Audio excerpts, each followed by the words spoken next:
Alors, pour m'accompagner dans ce débat, je vais demander à Gaëlle Grandet, qui est directrice du CPIE de la Meuse, de venir me rejoindre. Voilà, vous installez où vous voulez.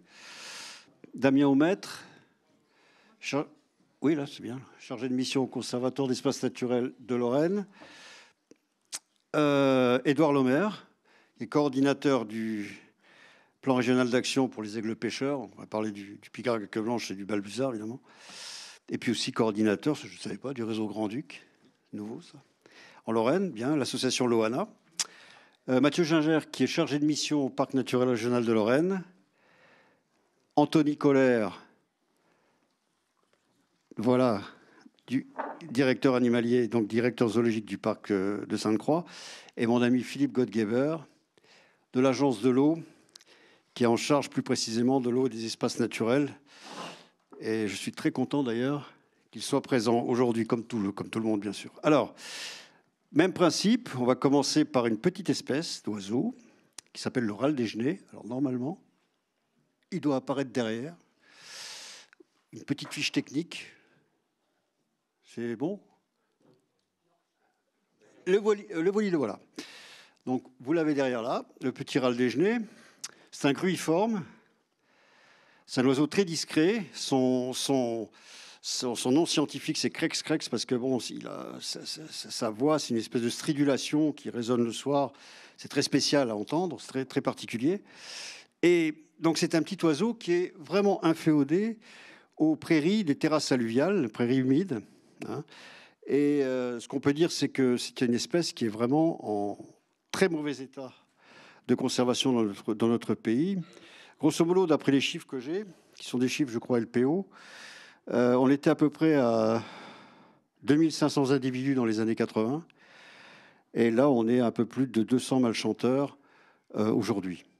Et dans la Meuse, peut-être que je dis une bêtise, mais on verra avec Madame Grandet, dans la Meuse, d'après un de mes amis qui s'appelle Dominique Landraguin, qui suit cette espèce sur la plaine de Mouzet, dans le secteur de Stenay, dans le nord du département, il y aurait cette année que 2 malchanteurs. Donc c'est dire que ce petit oiseau est pas en bon état, hein, c'est le moins qu'on puisse dire, alors que c'est vraiment le prototype. C'est un petit peu le râle de genêt, c'est comme un peu le courlis cendré, vous voyez, le vanneau huppé, c'est tous ces oiseaux qui vivent dans ces prairies humides, hein, en bord de fleuve, en bord de rivière, et qui, bon, disparaissent tout simplement déjà parce que, déjà soit il y a du drainage, et donc forcément tous ces milieux-là disparaissent par drainage, et puis à la place on cultive les céréales, soit parce que on laisse pousser l'herbe, mais on fait des fauches beaucoup trop précoces, ce qui fait que les poussins de ces petits oiseaux passent dans la broyeuse, quoi. Alors, j'aimerais savoir, comment dire, la situation, quelle est-elle, on va dire, ces dernières années. Donc c'est pour ça que je vous pose la question à vous, Gaëlle. Est-ce que vous pouvez répondre? Allez-y. Merci de me passer la parole. Donc, je suis directrice du CPIE de Meuse, et donc le Centre permanent d'initiative pour l'environnement coordonne en fait différents partenaires pour organiser le réseau de ce suivi de râle des genêts. Donc, au niveau de la région Grand Est, en 2002. Donc sur toute la région Grand Est, alors qu'on a fait des efforts, parce qu'une année sur 4, on fait vraiment des efforts simultanés avec plein d'associations partenaires, plein de structures partenaires, dont certains sont là dans la salle, donc que ce soit le parc, les LPO, les structures partenaires.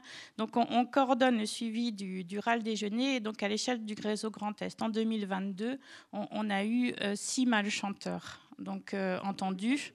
Oui, en 2022, dont donc Dominique Landragin l'a cité à juste titre, 2 malchanteurs sur le secteur du Nord-Meusien à Mouzet-Stenay, qui est vraiment un secteur où sont encore présentes de belles superficies de prairies alluviales de la Meuse, donc les habitats privilégiés pour cette espèce, donc comme on vous l'a dit, qui niche au sol. Donc c'est vrai que les effectifs donc ne sont pas encourageants malgré donc les mesures mises en place pour cette espèce. Oui, alors donc il y a des mesures. Ça date pas d'hier. Je crois qu'il y avait un programme ACNAT là-dessus. Il me semble bien que sur tout ce secteur-là, les mesures agri-environnementales, donc permettre aux agriculteurs, avec échange de subventions, des choses comme ça, de faucher le plus tardivement possible et surtout de maintenir en herbe. Donc, malgré toutes ces mesures qui ont été faites, il me semble quand même que c'est quand même plusieurs milliers d'hectares, non, je crois, ou centaines d'hectares, sur le secteur de Mouzet, là. Hein. Alors, sur Mouzet-Stenay, donc déjà, les premières mesures historiques qui ont été mises en place, et on doit le souligner, donc c'est des mesures vraiment de préservation conservatoire, donc par le Conservatoire d'espaces naturels de Lorraine, qui, avec l'aide de l'agence de l'eau Rhin-Meuse notamment, acquiert des prairies. Donc, il y a beaucoup de surfaces de prairies qui sont protégées par ce conservatoire et donc qui sont confiées pour l'entretien, pour la fauche aux exploitations agricoles, aux exploitations agricoles, mais avec un cahier des charges au niveau de la fauche qui permet de faucher après donc le cycle de reproduction du râle déjeuner, parce que les jeunes poussins donc arrivent à survivre et à échapper à sortir du nid, on dit fin juillet. Et du coup, donc, quand le Conservatoire d'espaces naturels acquiert ces prairies, il les confie donc pour la fauche à des agriculteurs, mais sous condition qu'ils fauchent tardivement. Donc ça, c'est la première mesure, c'est la mesure de maîtrise foncière et de préservation par cette stratégie-là. Ensuite, effectivement, vous le disiez, donc sur tout ce secteur, on est dans un site Natura 2000, donc zone de protection spéciale pour les oiseaux. Et donc, il y a des mesures agri-environnementales. Donc, l'Europe et l'État, maintenant la région, donc indemnisent les agriculteurs pour qu'ils décalent et qu'ils fauchent plus tard donc leurs prairies, avec donc certaines options de fauche donc après le 1er juillet pour être favorable, donc enfin même après au 30 juillet pour être favorable au râle déjeuner. Donc ces mesures-là, elles existent effectivement depuis longtemps, mais elles n'ont peut-être pas en surface suffisamment de succès pour permettre aux effectifs de se maintenir, puisqu'en fait, on ne peut pas donc exactement savoir où le râle déjeuner ou la femelle va s'installer au sol dans la prairie pour faire son nid. Et donc il y a une troisième mesure qui est mise en place, et notamment donc grâce à des partenaires financiers et donc qui est coordonnée par le CPIE. C'est la recherche donc des parcelles où on suspecte l'installation, enfin la reproduction du râle déjeuner par l'écoute des mâles chanteurs, le repérage de ces parcelles. Et là, on met en place des mesures d'urgence, c'est-à-dire que quand on suspecte fortement que sur une parcelle de prairie, on peut avoir donc une reproduction de râle déjeuner, on va voir directement l'exploitant agricole et on lui propose une rémunération complémentaire pour vraiment signer avec lui une convention exceptionnelle pour que cette année-là, il accepte de décaler sa fauche au 30 juillet pour permettre de meilleures réussites de cette reproduction. Et donc, de manière concomitante, en fait, on l'invite et dans cette convention, dans ce contrat, on lui demande au moment de la fauche qu'on puisse être présent pour vérifier donc les jeunes sont en capacité de se sauver et de faire une fauche qu'on appelle fauche sympa. C'est-à-dire que maintenant, avec le matériel agricole, les faucheuses, elles sont très larges, elles peuvent passer très vite et ça ne permet pas aux oisillons de se sauver du nid assez rapidement et d'aller vers les zones refuges. Donc, ce qu'on demande aux agriculteurs, quand on appelle la fauche sympa, c'est de commencer par le centre de la parcelle et de rouler, de faucher très doucement pour que les oisillons aient le temps de se sauver vers les zones refuges. Bon, donc si je comprends bien, il y a quand même pas mal d'interventions qui sont faites depuis déjà un bout de temps. Oui. Moi, je relis mes notes. Là, grosso modo, dans les années 90, il y avait encore une vingtaine de mâles chanteurs un peu dans ces eaux-là, hein, sur le secteur-là, oui. Qui est quand même un secteur suivi. Il est connu, il est suivi. Dominique, entre autres, est là depuis très longtemps. Bon, alors expliquez-moi pourquoi, malgré tout ce suivi, malgré tout ce qui est toutes ces interventions, malgré les subventions, malgré tout cet argent qui est dépensé pour sauver ce petit oiseau, expliquez-moi pourquoi il n'y a plus que 2 mâles chanteurs cette année. Est-ce que c'est un phénomène climatique ? Est-ce que c'est parce que c'est un migrateur, j'ai oublié de vous le dire, mais ça doit être marqué là, je crois. Est-ce que c'est un phénomène climatique ? Est-ce que c'est lié à ce qui se passe, notamment sur le littoral de l'Afrique du Nord, où on dresse des filets, vous savez, en période migratoire, et où tous les oiseaux sont pratiquement massacrés. Enfin, c'est un véritable scandale qui échappe à tout contrôle, tout ce qu'on veut, parce que je sais que j'ai vu des photos d'Oral de Genêt qui étaient pris dans ces filets. Est-ce que c'est lié à ça? Je ne sais pas, mais en tout cas, on va vers un déclin, vers une extinction, quoi.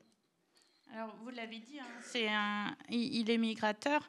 Après, on ne va pas se dédouaner. On a très peu de suivi pour cette espèce-là de ce qui peut lui arriver pendant les phases où il est en Afrique orientale. Donc, je n'ai même pas les compétences et les capacités de répondre vraiment spécifiquement sur cette hypothèse et sur son trait de vie à ce moment-là. Par contre, donc, nous, effectivement, pour ce qui relève de nos responsabilités au niveau local et par rapport aux prairies, ces mesures-là, elles sont importantes, mais non, effectivement, elles ne sont pas suffisantes pour plusieurs raisons. Les mesures agri-environnementales, c'est basé sur des contractualisations avec les agriculteurs. Déjà, ce n'est pas obligatoire. Ensuite, il faut des moyens humains, mais aussi bénévoles. On est tous très motivés pour suivre et recenser ces espèces-là dans les prairies, mais ça se passe sur un court temps dans la saison, et donc ça nous mobilise vraiment beaucoup. On est dépendant en fait de pouvoir les localiser. Alors déjà, ça se passe en soirée. Il faut qu'on puisse, donc le mâle chanteur, c'est assez discret, on entend bien, et son chant est caractéristique, vous le disiez, on entend crax, crax, crax la nuit, mais donc il faut passer à 22h, faire de la triangulation pour essayer de repérer, et on n'entend que les mâles chanteurs, donc c'est pas dit que la femelle est exactement, ou les femelles sont exactement au même endroit. Donc ça, c'est les premières difficultés, et ensuite, pareil, c'est selon le bon vouloir de l'agriculteur d'accepter les mesures d'urgence. Alors heureusement, ils sont sensibilisés, on mène aussi des actions, et en plus, on leur indique bien que ce sont des espèces donc protégées par la loi française, mais également donc protégées à l'échelle européenne, puisque c'est une espèce donc de la directive oiseaux. Et donc, ils sont responsabilisés, on fait de notre mieux, mais quand effectivement on s'y met tous ensemble, toutes les structures qui œuvrent pour cette espèce, bénévoles et salariés, on voit bien que, en fin de compte, les effectifs chutent. Et donc, pour revenir aussi aux causes hypothétiques ou avérées, qui sont multiples, donc il y a bien sûr les fauches, la structure de la végétation avec l'intensification des pratiques agricoles depuis les années 80, les dépôts atmosphériques d'azote et tout qui change un petit peu, qui banalise les prairies, l'assèchement des prairies humides, la fragmentation des habitats. Je pourrais vraiment vous citer beaucoup de menaces qui, mises les unes au bout des autres, font que cette espèce rencontre des difficultés au niveau de ses habitats. Et puis aussi, un des problèmes majeurs aussi, ça peut être aussi la prédation, les dérangements, donc prédation par les sangliers, mais également les chiens qu'on peut lâcher, qui se promènent et qui vont déranger ces espèces qui sont aussi très sensibles et très fragiles au dérangement. D'accord. Donc l'avenir de cette... Ce matin, on parlait de réintroduction. Notamment, on a parlé de cistude, de marmotte de Strasbourg, le grand hamster, etc. Et évidemment du grand tétras. Bon. Là, la réintroduction pour ce genre de petits oiseaux, pas terrible, quoi. Je ne sais même pas si... Parce que je sais que la LPO, pour une autre espèce, c'est l'outarde quatre-petière, a fait des centres d'élevage pour faire des relâchés qui ont plus ou moins bien marché.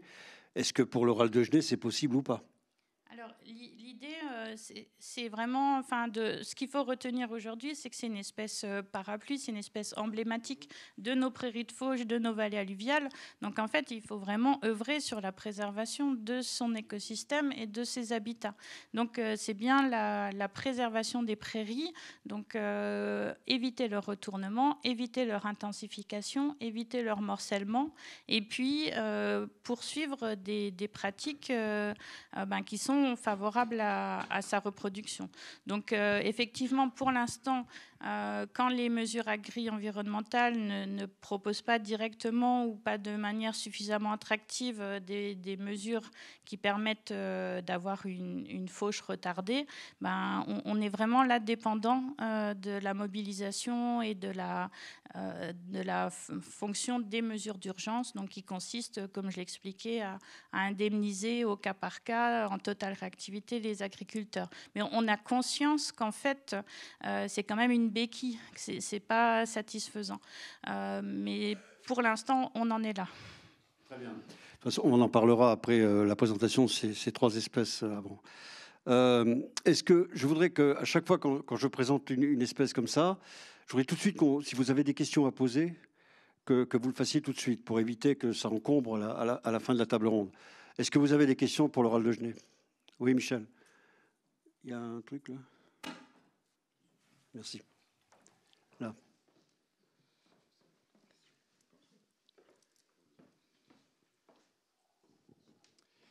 Oui, je participe au suivi des râles des genêts dans la vallée de la Seille. Du reste, c'est le moment. Ces prochaines soirées, je vais aller sur le terrain. Ces dernières années, il y avait entre la vallée de la Seille, c'est-à-dire entre Dieuze et Moyen-Vic, donc des zones humides, des prairies humides. Et il y avait, il y a à peu près 5 ans, encore 2 chanteurs, plus des cailles, plus des courlis cendrés. Et ces 2 dernières années, bon, plus de râles des genêts. Par contre, on assiste maintenant à la méthanisation. Enfin, il y a un centre de méthanisation à Marsal, où là, les agriculteurs sont en train de faucher toutes les prairies qu'il y a autour de cette zone préservée en MAE. Si bien que les râles des genêts, ça serait limite maintenant à une peau de chagrin. Les râles des genêts, bon, ben, bougent. Hein, et ceux qui sont sortis de cette zone ben, sont forcément exclus. Oui. Donc, la méthanisation, il y a 15 camions, tracteurs qui viennent sans arrêt sur le site. Donc, ça participe aussi à la régression. On a prévu de parler de tout ça après la présentation des espèces. Effectivement, là, il y a ce problème-là, mais il y en a d'autres aussi, avec notamment l'agrivoltaïsme, etc. Mais si, voilà, bon, pour le râle de genêt, d'ailleurs, je crois que la situation du râle est de toute façon similaire à celle du courlis cendré ou du vanneau huppé, hein, dans ces milieux-là, de toute façon. Bon, c'était pas franchement une question, mais merci pour la remarque, parce que c'est vrai que la méthanisation, c'est vraiment aussi un problème d'actualité. Et ça m'inspire aussi une remarque. Donc, en tout cas, en Meuse, sachez que dans les 5 ans, il y a la moitié des éleveurs qui, eux, ont besoin et ont pour finalité d'entretenir toutes ces prairies, donc vont partir à la retraite. Et donc, on travaille aussi, grâce à un plan herbe en ce moment, à travailler, à soutenir l'élevage pour préserver ces prairies. Parce que quand on est dans un site Natura 2000, en tout cas ceux de la Meuse, on ne retourne pas les prairies. Mais rien n'empêche qu'effectivement, elles soient aussi de nouveau intensifiées, mais plus pour que le foin soit valorisé par des éleveurs pour l'alimentation du bétail, mais bien pour alimenter des méthaniseurs. Et ça, c'est une nouvelle menace qui n'arrange pas qui ne va pas arranger la situation, effectivement. Peut-être aussi une information auprès des agriculteurs, parce que moi, j'ai assisté à un suivi, et il y a un agriculteur qui vient avec sa remorque pour donner à boire à ses vaches, et puis il y avait le râle des genêts qui chantait. Il s'est arrêté, il m'a dit « Qu'est-ce que vous faites là ?» Je lui ai dit « Écoutez, il y a le râle des genêts. » Ah ben justement, c'est sur ma parcelle, je suis au moins content de savoir pourquoi je préserve cette parcelle. Donc c'est une information qu'il faudrait donner aussi aux agriculteurs. Malheureusement, c'est pas général. Bien. Bon, râle des genêts, c'est pas d'autres questions, pardon? Non, c'est bon. Alors on va passer à une espèce, à 2 espèces d'oiseaux, de rapaces que j'apprécie personnellement particulièrement. Il y a donc le grand pigargue à queue blanche, hein, et puis le balbuzard pêcheur. Bon, ça c'est mon dernier bouquin, j'ai abondamment parlé dessus, sur ces 2 espèces-là. Alors, il y a Édouard Lemaire qui est à côté de moi, qui lui connaît très bien. Hein. Je ne vais pas revenir sur l'historique de ces 2 oiseaux ici, dans notre coin de Lorraine, là. Et bon, quand même, le pigargue à queue blanche qui arrive un beau matin en 2009, je crois, qui reste dans le secteur, et puis qui en 2011-2012, hein, que je ne dise pas de bêtises, se reproduit, c'est quand même un petit événement, quoi. Voilà une espèce d'après mes archives, il me semble qu'il restait encore peut-être 1 ou 2 couples en Corse qui ont été massacrés enfin bon, dans les années 50. Et voilà une espèce qui revient chez nous. Je crois savoir maintenant qu'il y a 5 couples en poste, entre guillemets. 2, je crois, en Lorraine, c'est ça? 2 en Lorraine, 1 en Brenne, 1 en Sologne, et puis 1 au Der. Je crois que c'est ça. Oui, c'est ça. Bon. Donc 5 couples, bon, c'est un début par rapport... c'est une espèce quand même qui est... Moi, qui ai la chance de pas mal voyager, je l'ai vu en grand nombre dans les pays du Nord, en Norvège par exemple, même en Islande. Et là, maintenant, c'est une espèce, on peut dire, je crois que c'est de l'ordre de 10 à 13 000 couples sur l'Europe de l'Ouest, avec Russie comprise, hein, c'est ça. Et donc, c'est une espèce qui est bien revenue. Alors, c'est le géant des rapaces du Paléarctique. Et ce qui est quand même super sympa, c'est qu'il n'y a pas si longtemps que ça, vous avez encore le fameux nid que nous avons dans le Romersberg. Vous avez posé 2 balises sur les 2 jeunes qui sont installés, les 2 jeunes qui sont nés l'année dernière aussi. Et vous avez maintenant, vous pouvez suivre ce que deviennent ces oiseaux. Alors allez-y, parce que ça c'est quand même très intéressant à savoir. Oui, donc en 2022, pour la première fois, on a pu équiper les jeunes pigargues au nid en Moselle, donc de balises GPS. Donc c'est des balises qu'on peut programmer à distance, qui vont enregistrer les positions des oiseaux et à la fréquence qu'on veut en fait, en fonction de l'état de la batterie. Et donc on sait très précisément leur déplacement, l'altitude de vol, les accélérations. On peut en déduire leur comportement, s'ils sont en train de chasser ou s'ils sont juste en repos, etc. Alors c'est pas mal quoi, parce que vous pouvez les suivre. Donc, où est-ce qu'elle était? Je crois que c'était 2 femelles l'année dernière. Je crois qu'il y en a une qui est allée quand même pas assez loin, non? Qui est allée se promener du côté de la Baltique, là, non?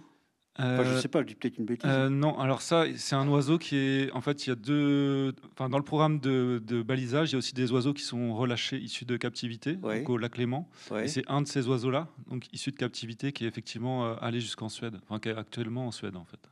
Ah ouais. Donc il a fait plus de 2000 km depuis son lieu de relâcher. Oui, parce que bon, les 5 couples dont nous parlons là, ce sont des oiseaux qui sont revenus naturellement se reproduire chez nous, enfin en France.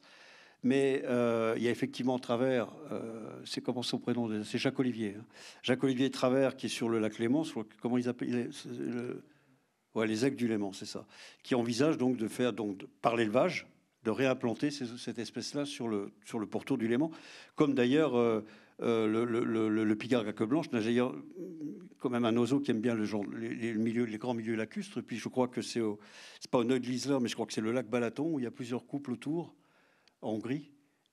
Moi j'ai vu ça là-bas, ouais, qui sont là depuis très très longtemps. Donc c'est une espèce qui vraiment aime bien ce type de milieu parce que c'est une espèce multiprise. Hein. C'est aussi bien charognard que prédateur direct. Donc, pardon, vous pouvez m'expliquer un peu comment vous avez fait pour équiper les petits oiseaux là il y a quelques jours là? Alors, c'est comme pour un bagage classique de rapace, on est obligé de grimper au nid, de capturer les oiseaux en fait qui sont avant qu'ils soient donc en état de s'envoler du nid. Donc on les redescend au sol et puis au sol donc on va les équiper de bagues, une bague avec un code alphanumérique qui peut être relu à distance, soit avec un appareil photo, soit avec une longue vue, et donc la balise qui est un tout petit émetteur qui fait 30 grammes et qu'on pose sur le dos de l'oiseau avec un harnais qui passe sous les ailes en fait, qui tient la balise. Ça ne les dérange pas? C'est étudié pour ne pas les gêner et c'est étudié aussi pour, si jamais l'oiseau se prend, par exemple, dans une branche, que le harnais casse, en fait, qu'il ne reste pas bloqué. D'accord. Il y a un point de fragilité qui est fait exprès pour ça. Ouais. D'accord. Donc là, si je comprends bien, donc on a eu donc ce fameux couple qui s'est installé au Romersberg il y a quelques années. On est maintenant à 5 couples. Est-ce que ce sont des oiseaux qui sont issus de ce couple-là? Parce que je sais que la maturité sexuelle chez ce rapace, c'est à peu près 5 ans, c'est ça? Est-ce que ce sont des rejetons, entre guillemets, de cette famille-là qu'on voit ailleurs? ou pas? Ou est-ce qu'il y en a d'autres qui s'installent? Comment ça se passe? Alors, probablement, mais pour l'instant, on ne peut pas le savoir, puisqu'il n'y avait pas encore de bagages à l'époque.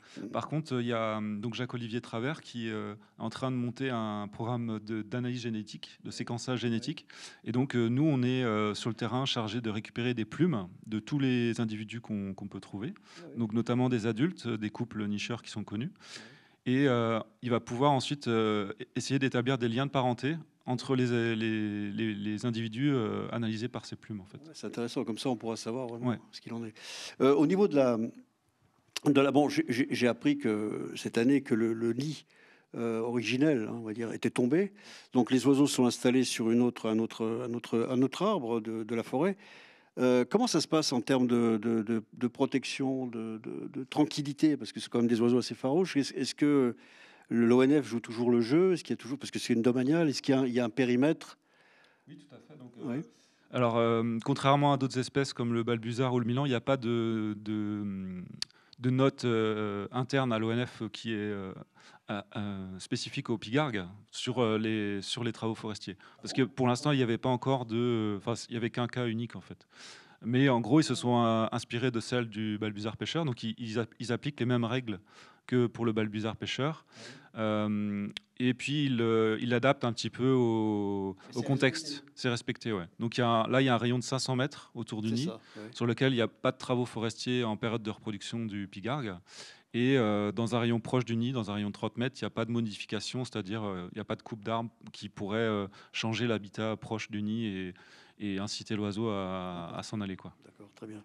Donc on peut être on peut parler de positif. Ah bah là oui. Totalement.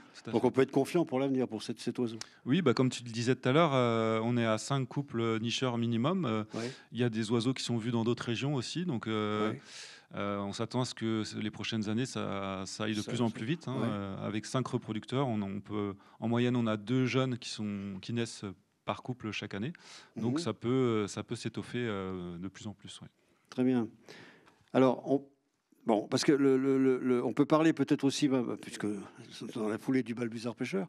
Donc là, sur la Lorraine, depuis l'installation, depuis le premier couple qui s'était installé sur l'étang de Loudrefin, on est à combien? On est à une dizaine de couples, je crois, non? Alors, 5. à l'échelle du Grand Est, c'est 10. 10 à l'échelle du Grand Est. Et en Lorraine? En Lorraine, on est à 6. 6, voilà. Ouais. Toujours le système des plateformes? Alors, il y a effectivement au moins 4 couples qui nichent sur des plateformes et 2 qui se sont installés sur des nids naturels. Donc, ils ont fait leur propre nid. Le problème, c'est que souvent, c'est sur des arbres morts et ça dure pas longtemps, quoi. Au bout d'un moment, soit la branche, soit l'arbre tombe. Donc, ils sont obligés d'en retrouver un autre. Et comme ils sont très exigeants, c'est pas facile. Ils vont pas forcément s'installer juste à côté, quoi. Là, sur l'ensemble du territoire national, parce que bon, c'est une espèce qui n'a jamais disparu de Corse, hein, malgré qu'elle était plus sur la France métropolitaine. Donc elle est revenue en 84, je crois, en forêt d'Orléans. Et puis ensuite, maintenant, je crois qu'on a une centaine de couples, hein, c'est ça, sur le territoire métropolitain, hein, c'est bien ça. Donc sur la Lorraine, on est pas mal. Est-ce qu'il faut continuer à installer des plateformes pour faciliter leur installation, ou est-ce qu'il faut le faire, quoi, c'est ça? Oui, vous le faites, je crois, vous. On le fait, effectivement. Comme je l'ai dit tout de suite, les plateformes, l'intérêt, c'est que ça va... déjà, le succès de reproduction est supérieur. On a beaucoup moins d'échecs. En fait, on fixe les oiseaux à un endroit où on sait qu'ils ne seront pas dérangés, notamment par l'homme, tout simplement. Donc, c'est vraiment intéressant. Et après, c'est sûr qu'au bout d'un moment, les nouvelles plateformes, on ne pourra pas en installer non plus partout. Mais par contre, pour remplacer des arbres qui sont fragiles ou qui risquent de tomber, pour éviter que la reproduction échoue, ça peut être une solution quand même adaptée, quoi. Cette année, le couple qui est au Romersberg, là, puisqu'il y en a un qui est là aussi, il a donné combien de pouces? Il a combien? 4 jeunes, non? 3? De balbuzard? Oui, alors, le balbuzard, oui. J'ai pas encore le chiffre parce que là, c'est encore le stade où ils sont un peu petits, on les voit à peine dépasser du nid. Ouais. Et en plus, le point d'observation, là, cette année, est assez compliqué parce que la forêt pousse et on n'a plus l'angle pour voir ce qu'il y a dans le nid. Et ça avait donné quoi l'année dernière? L'année dernière, il y avait eu 3 jeunes sur ce. Et à Loudrefin, pareil? Et à Loudrefin, c'était 2. D'une année sur l'autre, ça varie.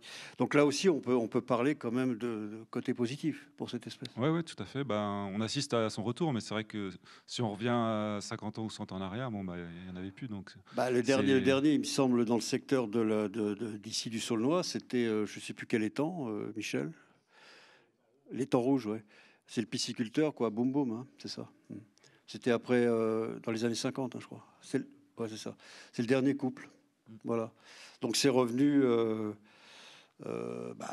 pareil, un peu naturellement. Enfin, coup de main quand même de. Oui, parce que les 2 premiers couples se sont installés sur des plateformes. Donc voilà. ça l'a aidé quand même à revenir. Là, je fais un petit hommage à mon ami Philippe Leroy qui avait accepté de financer la création de ces 2 plateformes.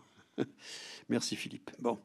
Donc là, ça se passe pas mal pour le Balbuzard, ça se passe pas mal pour le Pigargue. Question ? Ça se passe bien, donc pas de questions. Je vois pas bien, moi, avec le spot, là. Pas de questions ? Ah, on continue. On va parler un petit peu des petites bêtes.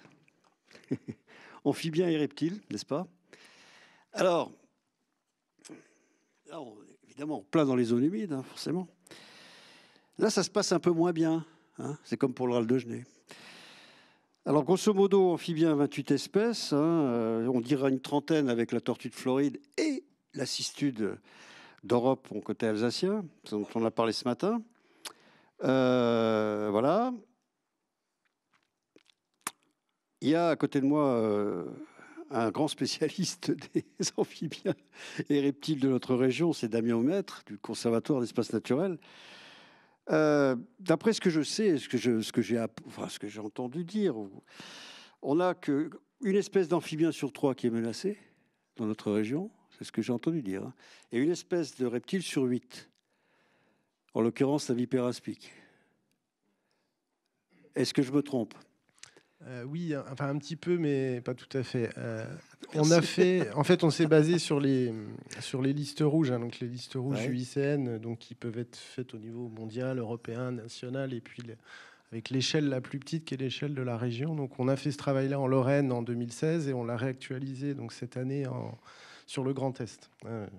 C'est passé au CSRPN, etc. Alors, elle n'est pas encore officielle, je ne peux pas vous la donner, parce que, voilà, mais en tout cas, elle est validée scientifiquement. Donc, on a analysé les 30 espèces, effectivement, 20 amphibiens, 10 reptiles.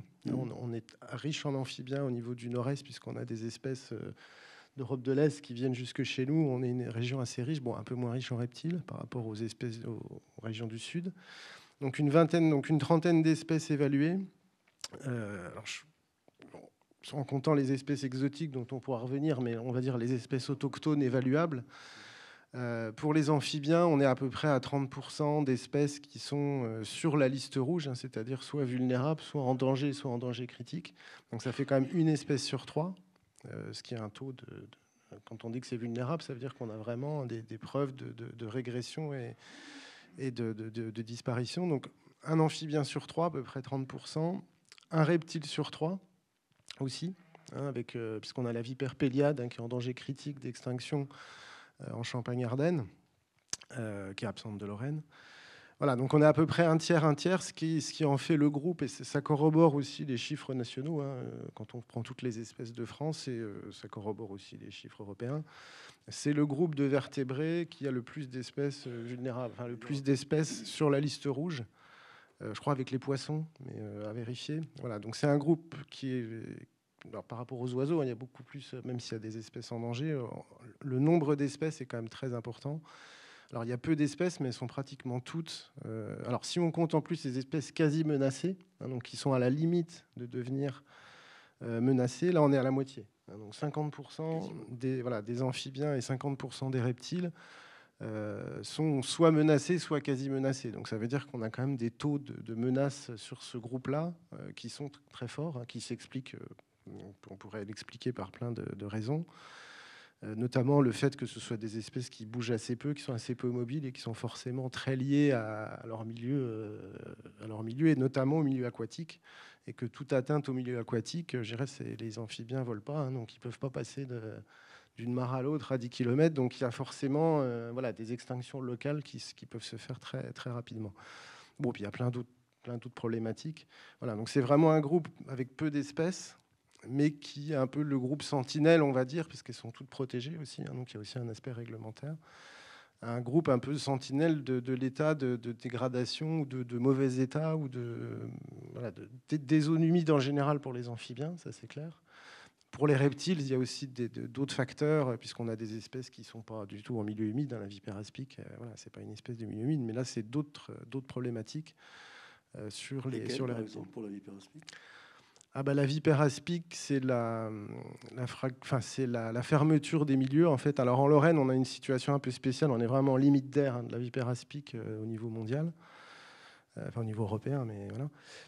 On est vraiment sur les dernières populations et il faut des milieux très très secs, très ouverts. Et en fait, là, on a des pertes de ces milieux-là, de par boisement, par disparition des pelouses calcaires, voilà, par embroussaillement et surtout aussi par fragmentation des habitats.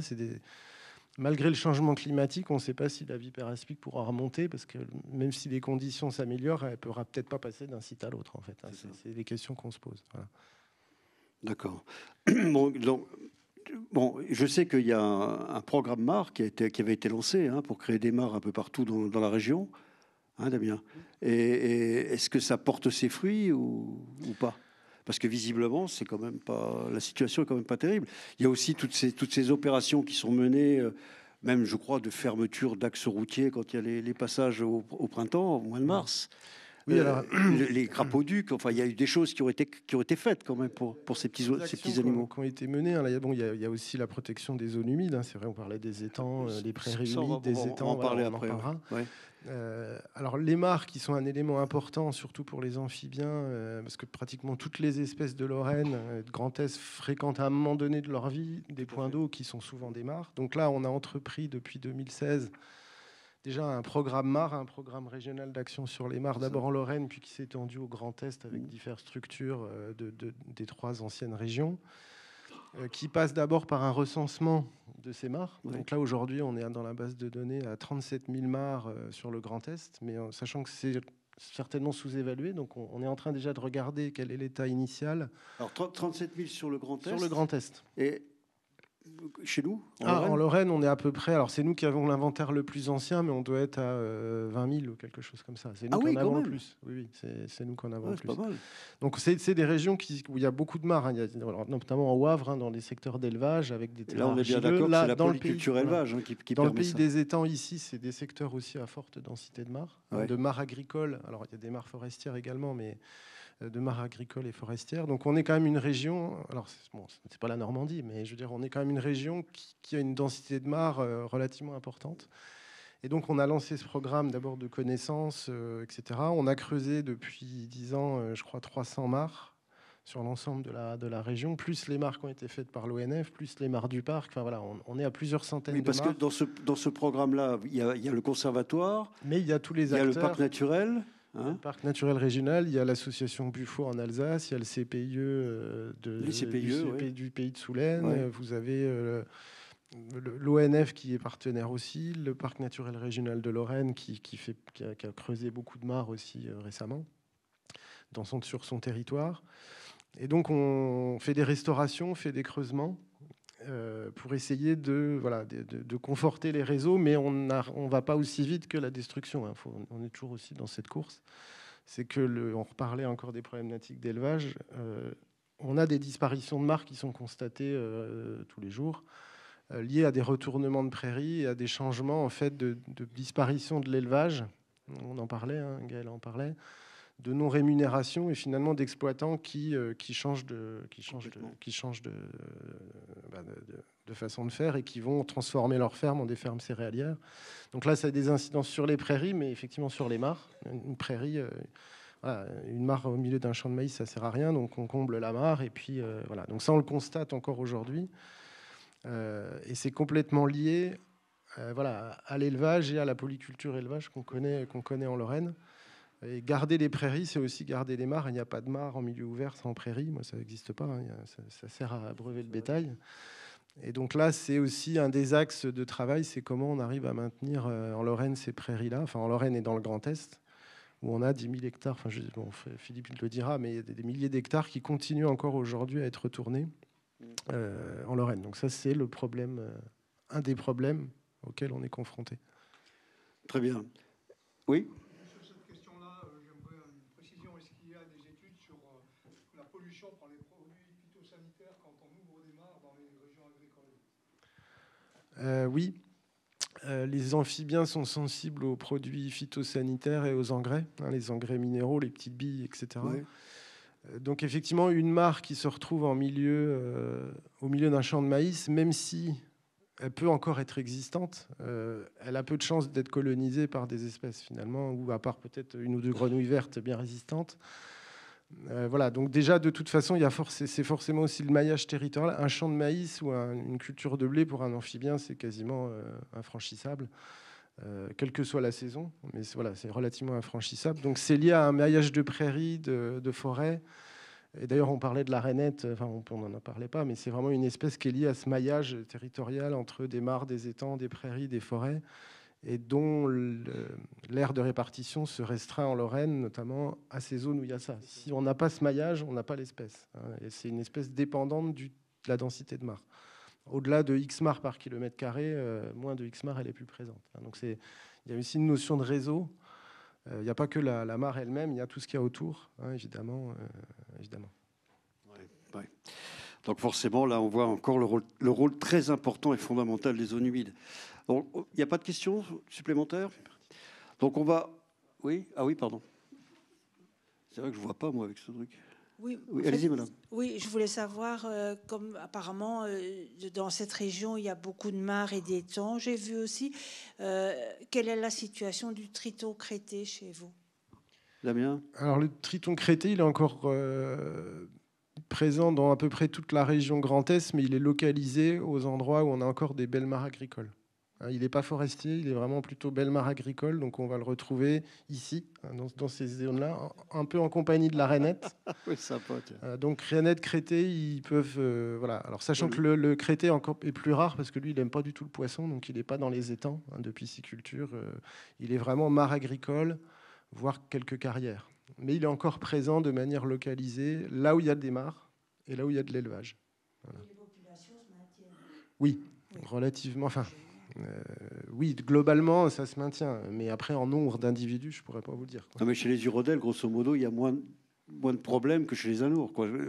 Non. Le triton crété, non, ils sont un peu... le triton crété... La salamandre aussi.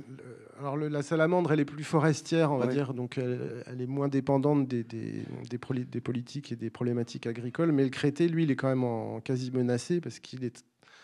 Son habitat exclusif quasiment étant les mares agricoles. Ouais, il y a quand même une pression sur ces milieux, mais il en reste encore suffisamment pour qu'on ait des populations qui soient encore viables. Oui, tout à fait. Ils doivent être assez rapprochés aussi, les oui, mares. Et il faut une certaine... Voilà, c'est ce que je disais, ils sont aussi dépendants du réseau de mares. Donc plus il y a de mares, plus il y a de chances d'avoir du triton crété dans les mares. D'accord. Voilà. D'autres questions sur ces petites bêtes? Non? Oui? Les mardelles forestières, comme il y a au Romersberg, par exemple. Les petits étangs. Moi, j'ai pêché des petits étangs au mois de mars et il y avait les 3 espèces de tritons dans un étang qui fait 1 hectare. Donc, est-ce que finalement sont présents aussi dans les étangs? Oui, ça dépend de la densité de poissons. Parce que la larve de triton crété est particulièrement appréciée par les carnassiers. C'est une grosse larve qui arrive assez tard. Et elle est particulièrement dans la lame d'eau au niveau des proies. Donc le crété, il n'aime pas trop le poisson. Le palmé, tout ça, il peut supporter du poisson. La rainette aussi. Mais le crété, voilà, s'il n'y a pas trop de poissons ou s'il n'y a que des petits poissons de fourrage, il peut subsister. Mais s'il n'y a pas de poissons, c'est quand même mieux. Ok. Oui. Les mares qui sont chez les particuliers en milieu urbain. Oui, normalement dans l'inventaire, on avait travaillé avec le CPE aussi sur l'union des CPE sur une mare dans mon jardin, qui était un programme qui avait été lancé il y a quelques années. Donc on recense toutes les mares qu'on peut, même les mares de particuliers qui peuvent être petites, mais qui sont toujours un petit habitat quand même alors pas que pour les amphibiens, mais pour les libellules, etc. Donc c'est des petits milieux qu'on a intégrés dans notre base de données. Quand on a l'info, on dit c'est une petite mare de jardin, qui peut être intéressante. à condition qu'on ne mette pas trop de poissons. OK. Pas d'autres questions? Bien, donc nous allons parler un petit peu d'une manière plus globale des zones humides, en particulier dans notre région. Alors bon, au niveau national, je ne vais pas revenir sur ce qui s'est passé au siècle dernier, mais enfin bon, les 30 Glorieuses ont abouti à quand même la disparition de 70% des zones humides. Grosso modo, il reste peut-être 1 million d'hectares en zones humides dans notre pays. Nous avons la chance ici en Lorraine, c'est pour ça d'ailleurs qu'il y a ce fameux parc naturel qui est axé sur 2 secteurs qui correspondent d'abord à la grande plaine humide de la Wavre, en Meuse, et puis de l'autre côté, donc au Saulnois, et tout ce qui sont des grandes zones d'étang. Donc on a encore cette chance d'avoir ces zones d'étang, mais effectivement, on en a parlé tout à l'heure, il y a de plus en plus une forme d'intensification agricole et de plus en plus de retournement de prairies, de ces fameuses prairies permanentes humides. D'après les chiffres que j'ai, c'est 6% en moyenne par an qui disparaissent. Voilà, c'est quand même beaucoup. Enfin, c'est les chiffres que j'ai, hein. Peut-être que je me trompe. Mais c'est quand même énormément. Et évidemment, ces 6%-là, à chaque fois, c'est les surfaces en culture. Donc avec tout le cortège qui est derrière, pesticides, etc., phytosanitaires.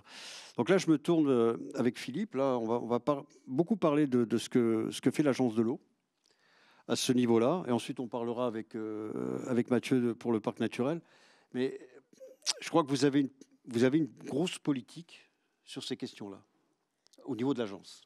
Alors, au-delà de notre politique, moi, je voudrais parler d'autre chose que d'espèces, parce que je pense que c'est sympathique. C'est l'habitat, bien sûr. On réussira à mobiliser un certain nombre de personnes, mais l'idée, c'est vraiment de passer à massifier les interventions, à mobiliser l'ensemble des structures, les collectivités, les industriels, les coopératives agricoles, le monde agricole, les chambres d'agriculture.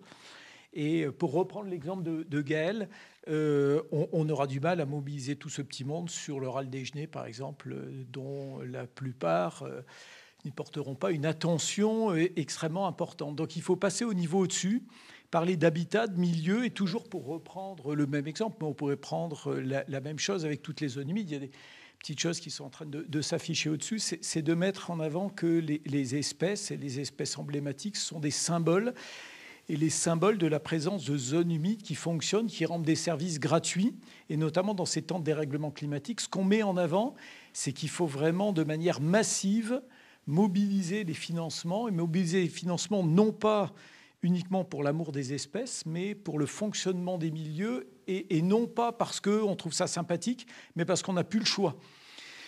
Ça veut dire que la préservation des zones humides et des milieux naturels de manière générale est maintenant devenue une nécessité absolue si on veut réussir à la fois à lisser les effets du dérèglement climatique et à remplir toute une série de fonctions qui sont absolument fondamentales et qu'il est important non pas de citer, mais aussi de chiffrer économiquement. Donc pour reprendre là encore de nouveau, je vais m'axer sur cet exemple-là, l'exemple de Gaël. Le fait de préserver les prairies de la Meuse, le fait de mobiliser l'ensemble des agriculteurs pour aller vers des pratiques plus extensives, le fait de mobiliser les collectivités, les coopératives agricoles, laitières, pour mettre de l'argent là-dedans, on ne peut le faire que si on met en avant que les prairies en question vont permettre d'alimenter les nappes en eau propre, qui nous permettent d'avoir de l'eau potable. Et si on se coupe de ça, ça veut dire qu'il va falloir dépenser beaucoup plus d'argent pour réussir à dépolluer des ressources, voire dans certains cas avoir vraiment des problèmes de pénurie de ressources. On commence à en parler dans le cadre du dérèglement climatique. S'il n'y a pas les prairies humides sur lesquelles le râle déjeuner fait crex-crex, Charleville-Mézières à 2 mètres d'eau dans ses rues aux inondations. Donc là encore, le fait de préserver ces prairies, ça permet de réguler les inondations, de réguler les étiages. Et ces éléments-là, on peut les chiffrer, les mettre en avant pour réussir à mobiliser tout le monde. Je prends un deuxième exemple. Tout le monde connaît la réserve naturelle régionale de la Moselle sauvage. Je pense qu'à l'époque, on n'aurait mobilisé personne pour mettre les 10 millions d'euros globalement qui ont été mis pour acheter les terrains, mettre en place un certain nombre d'aménagements juste pour le castor, les guépiers, les hirondelles de rivage et les petits gravelots. Par contre, le fait que cette zone permet de garantir l'alimentation en eau de la ville de Nancy, régule les inondations, enfin tout ça, c'est extrêmement important. Donc, en tout cas, on essaie de mettre en avant vraiment ce message et c'est ce qu'on a commencé à faire, par exemple, sur la vallée de la Meuse, meusienne, avec un objectif Gaël mettait en avant tout à l'heure que le conservatoire a acheté quelques dizaines d'hectares de prairies. Il y a des MAE qui sont sur quelques dizaines ou centaines d'hectares de prairies. Notre objectif sur la vallée de la Meuse, c'est de travailler sur un certain nombre de milliers ou dizaines de milliers d'hectares de prairies.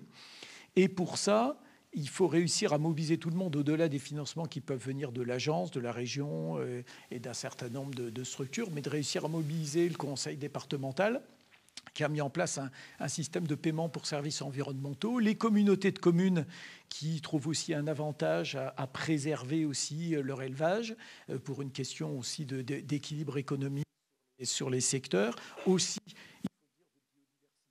paysage, éventuellement de tourisme, et aussi mobiliser l'ensemble des coopératives agricoles, des laiteries, pour mettre en place un système économique basé là-dessus, en leur donnant aussi un coup de main à l'installer. Je vais prendre un exemple. La coopérative qui s'appelle l'Union laitière meusienne commence à imaginer, là c'est de la responsabilité de tout le monde, de vous tous en termes de consommateurs, de regarder ce qu'il y a sur les étiquettes. Et donc ils sont en train de mettre en place une gamme de produits laitiers basés à l'herbe. Donc ça veut dire que quand vous achetez ces produits-là, vous avez la garantie que les vaches qui ont produit le lait, elles ont brouté de l'herbe et non pas du soja ou quelque autre. Et donc les éleveurs en question, qui sont, Damien en parlait tout à l'heure, à deux doigts de lâcher la rampe, de se convertir aux grandes cultures, etc., s'ils sont mieux rémunérés, mieux récompensés pour leur travail, ça veut dire que ça permet aussi de faire évoluer les systèmes agricoles, même si c'est très compliqué. Mais en tout cas, l'idée, c'est bien d'essayer de mettre beaucoup de moyens là-dessus. Et le fait de mettre beaucoup de moyens, c'est de bien mettre en avant qu'on n'a maintenant pas le choix de préserver, c'est mieux pour l'ensemble, je le redis une dernière fois, des fonctions gratuites. Et je pourrais là aussi développer les notions de puits de carbone sur les prairies, etc. Et de mettre vraiment en avant un certain nombre de notions. On a beaucoup entendu parler ces derniers jours sur le fait de manger moins de viande. Oui, mais mangeons de la viande produite avec de l'herbe, et ce qui permet de préserver les prairies, la biodiversité, etc. Je pense que c'est important de diversifier le discours et pas avoir un discours basique vis-à-vis du dérèglement climatique en disant arrêtons de manger de la viande. Il ne faut pas oublier que s'il n'y a plus de prairies, on va perdre. C'est la Cour des comptes qui a annoncé qu'il y avait trop de vaches en France. Oui, mais il faut peut-être qu'on discute mieux avec la Cour des comptes, qu'on leur explique un certain nombre de choses qu'on essaie de faire. Je ne sais pas s'ils savent ce que c'est ou ce que c'est qu'une vache. Bon, enfin bon, oui. Donc voilà, et donc c'est pour ça que je pense qu'il faut vraiment changer un peu et j'incite vraiment toutes les structures qui travaillent sur la biodiversité à vraiment prendre cet axe de travail. Certes, les espèces sont sympathiques, il y a un certain romantisme à dire qu'on veut préserver telle ou telle espèce. Je pense que c'est vraiment très important systématiquement de se rattacher au milieu. Quand on parle des aigles pêcheurs, parler des étangs qui peuvent aussi être une régulation très forte par rapport aux crues, aux étiages, digestion des pollutions, enfin, etc., etc. Je ne vais pas vous faire l'article plusieurs fois. Très bien. Non, mais c'est exactement ça. Mais on parlait tout à l'heure de reconquête de zones humides. Moi, je voudrais quand même parler aussi des gravières de fond de vallée, puisque là, avec certains carriers qui travaillent sur la région, qui sont présents sur la région, notamment le groupe Heidelberg, ex-GSM Est, on arrive à renaturer des sites.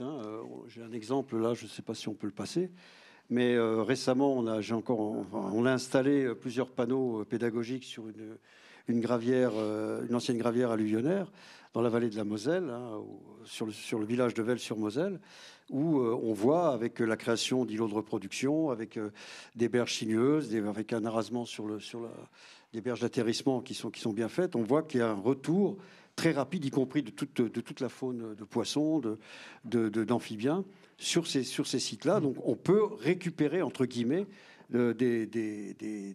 grâce à ces exploitations industrielles, on peut recréer des zones humides intéressantes et pertinentes. Alors, j'aurais un discours différent. En tout cas, déjà, je pense que ce qui est intéressant, on avait beaucoup de discussions entre nous en disant, mais est-ce qu'il faut vraiment mettre en avant les recréations, les renaturations de milieux et viser uniquement la préservation de certains milieux et pas justifier la dégradation de milieux par le fait qu'on puisse en recréer à côté. Nous, au niveau de l'agence, on a toujours milité pour faire les deux et on a de multiples exemples. Je commencerai par le fait de réussir à recréer dans certains secteurs des prairies humides, des marais, des zones, y compris des zones allimobiles, des zones de reméandration. On est tout près de la Seille et pas très loin d'ici, sur le secteur de Chambray. On a mis 20 ans.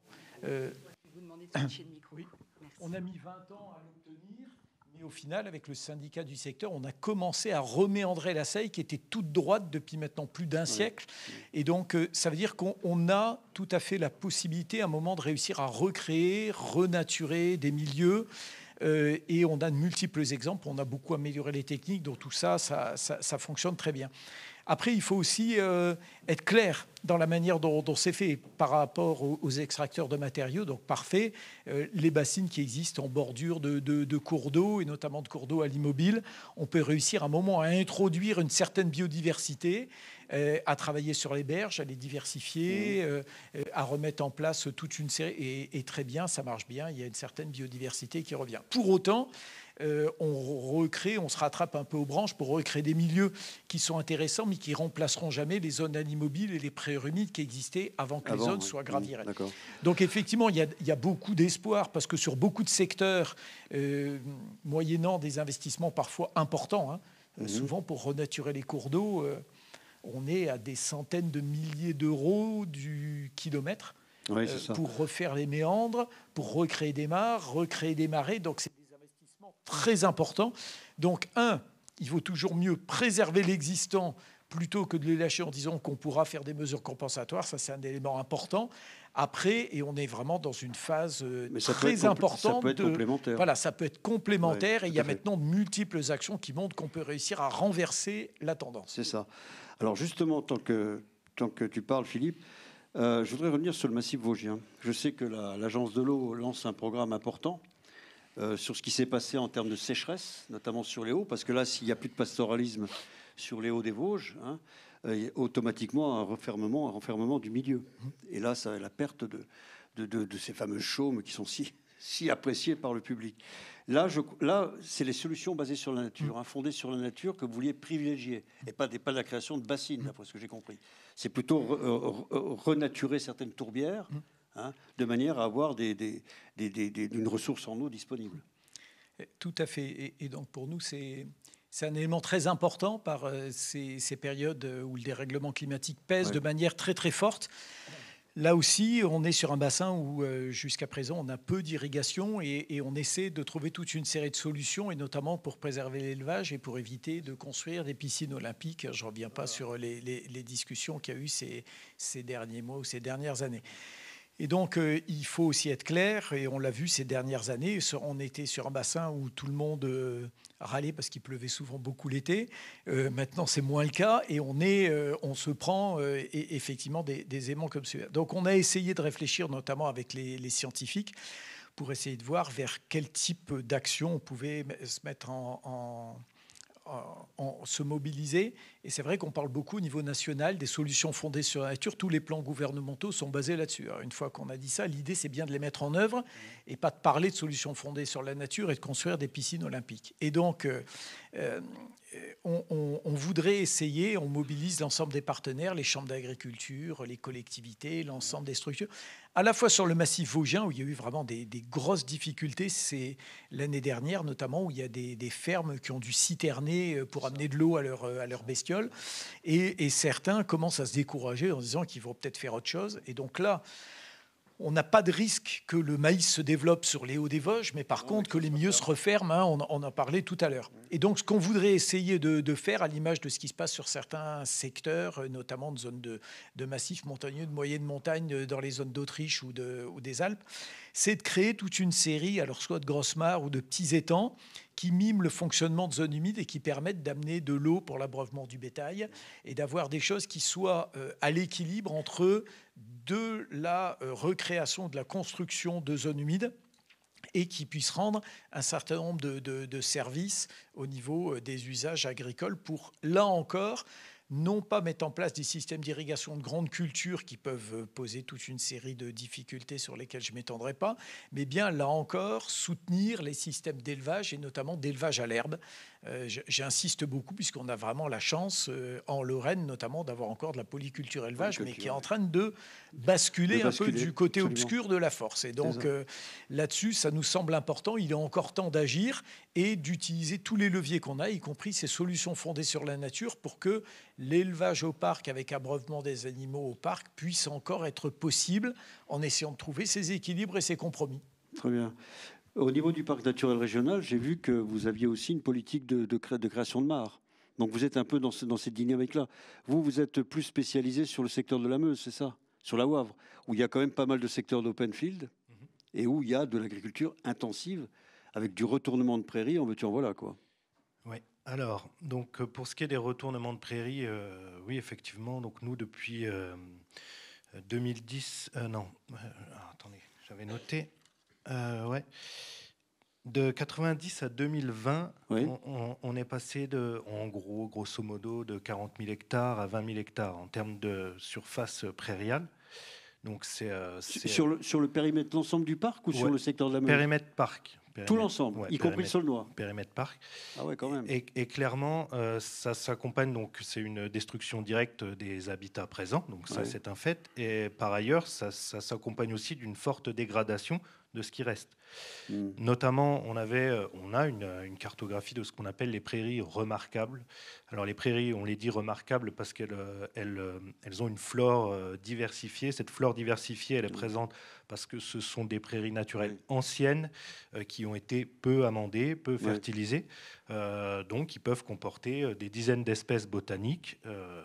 Parfois, ça peut aller jusqu'à 50, ça peut aller même plus loin, beaucoup plus loin. Et si on a beaucoup de plantes, on a beaucoup d'insectes. Et si on a beaucoup d'insectes, on a beaucoup d'oiseaux. Je vais prendre un exemple, donc la succise des prés, qui ne va pas tolérer des doses d'azote très importantes. S'il n'y a pas de succise des prés, il n'y a pas de damier de la succise, qui est un petit papillon qui est lié à la succise des prés.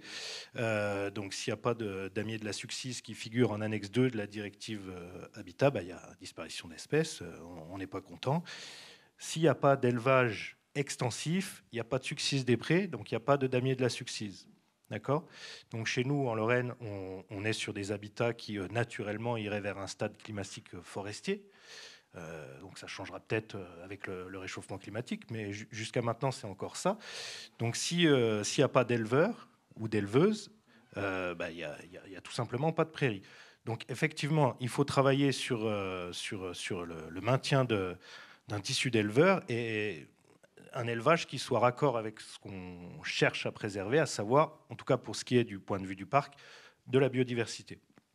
Enfin, le parc ne cherche pas à protéger que la biodiversité, on a des compétences qui sont variées.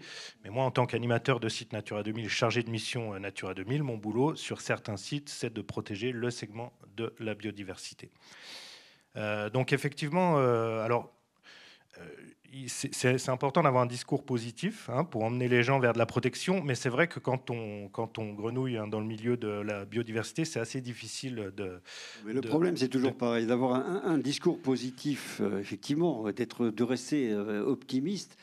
Mais bon, tout à l'heure, on parlait des méthaniseurs. Ça pullule, ça s'installe un peu partout. Ouais. Les cultures énergétiques se multiplient, on le voit bien. On voit bien les champs de maïs qui restent encore pendant tout l'été. C'est destiné aux méthaniseurs. Ouais. Et ça, on le voit se multiplier. Donc, est-ce qu'on continue dans ce sens-là ou est-ce qu'on arrête d'aller dans le mur? Écoutez, en tout cas... Voilà, c'est toujours la même chose. C'est toujours pareil. La politique de l'État dans ce domaine-là, on se demande ce qu'il en est. Oui, c'est un véritable paradoxe. Et donc, il y a différents modèles de méthaniseurs, plus ou moins vertueux, comme il y a différents types d'élevage plus ou moins vertueux, du point de vue du compartiment biodiversité. Ouais. Et donc, effectivement, nous, au niveau du parc, on essaye d'orienter les politiques publiques vers des méthaniseurs qui soient compatibles avec le maintien de nos richesses en termes de biodiversité. Le problème, c'est que quand on n'y arrive pas pour un type de méthaniseur, on peut parler, il y a plein d'endroits dans le secteur parc où on pourrait en pointer. Ce n'est pas mon rôle ici de le faire. Une fois qu'il est là, le méthaniseur, il est là. Il est là pour plusieurs dizaines d'années. Et une fois qu'il est là et qu'il est dimensionné pour un certains types de fonctionnement, techniquement, ça va être dur de réorienter, voire impossible. Donc effectivement, nous, notre rôle, c'est de lever les loups avant et de faire en sorte que si ce n'est pas un projet vertueux, il n'ait pas lieu. Alors, il y a des fois où ça ne marche pas et où ça passe. Et là, évidemment, une fois qu'il est là, on peut compter les dégâts. Et puis, il y a plein d'exemples où on a réussi à faire en sorte que ces projets n'aboutissent pas. Maintenant, je vous dirais, ce qui nous manque, c'est plutôt des projets familiaux et vertueux qui soit adossé à de l'élevage, parce que c'était un petit peu la promesse du départ, hein, des méthaniseurs. Mais c'est vrai que... Je me souviens parfaitement que je me rappelle avoir écrit des papiers là-dessus. Il y a une trentaine d'années, c'était un paysan dans le Lunévillois qui avait créé, je connais, voilà, avec le lisier de ses vaches, qui faisait de l'énergie pour sa ferme. Donc ça fonctionne. Alors pourquoi ces grosses unités-là, très capitalistes? Je ne suis pas expert en méthaniseur, je ne suis pas un expert en flux financier. Je ne vous demande pas de répondre à la question, je dis simplement pourquoi on multiplie ce genre de choses avec des subventions régionales en plus. Il y a quand même quelque chose on marche des fois complètement à côté de nos pompes, quoi. Ouais, vas-y. Voilà. Après, c'est une politique publique. Voilà. Derrière, ce qui est dit, c'est que on peut aussi réussir tout est de l'économie, et notamment de l'économie vis-à-vis d'un certain nombre d'exploitations agricoles qui ont besoin à un moment de réussir à équilibrer leurs marges. On peut tout à fait réussir à faire en sorte que des méthaniseurs, et on travaille beaucoup là-dessus, puissent être tout à fait compatibles avec la préservation de la ressource en eau, voire de la préservation d'un certain nombre d'équilibres agricoles. Encore faut-il derrière que le système soit conçu comme ça, qu'il y ait un minimum de contrôle, que ça joue le jeu, qu'il y ait un minimum de choses imposées au départ, etc. Donc on essaie de beaucoup travailler là-dessus pour faire en sorte que le système redevienne compatible avec tout ce que j'indiquais, ce qui n'est pas toujours le cas, mais c'est vraiment des équilibres, alors à la fois des politiques publiques et des équilibres, des équilibres économiques. D'où l'intérêt aussi de réussir à mettre toute une série d'éléments dans la balance qu'on a fait aussi vis-à-vis des pollutions de l'eau au niveau des nitrates, puisqu'on a un certain nombre d'alertes liées à les augmentations des taux de nitrates dans les eaux superficielles et dans les eaux souterraines, qui, de notre point de vue, devraient nous amener à beaucoup de prudence et regard pour réguler l'ensemble de ces volets-là. Donc après, c'est des équilibres à trouver. Oui. Mais enfin bon, là, si on fait des méthaniseurs, c'est pour faire de l'énergie. Or, la toute récente loi de mars dernier là, pour accélérer le développement des renouvelables donne quand même pas mal de feux verts à tout un tas d'installations. Je ne veux pas parler de l'éolien, mais l'agrivoltaïsme, ça existe maintenant.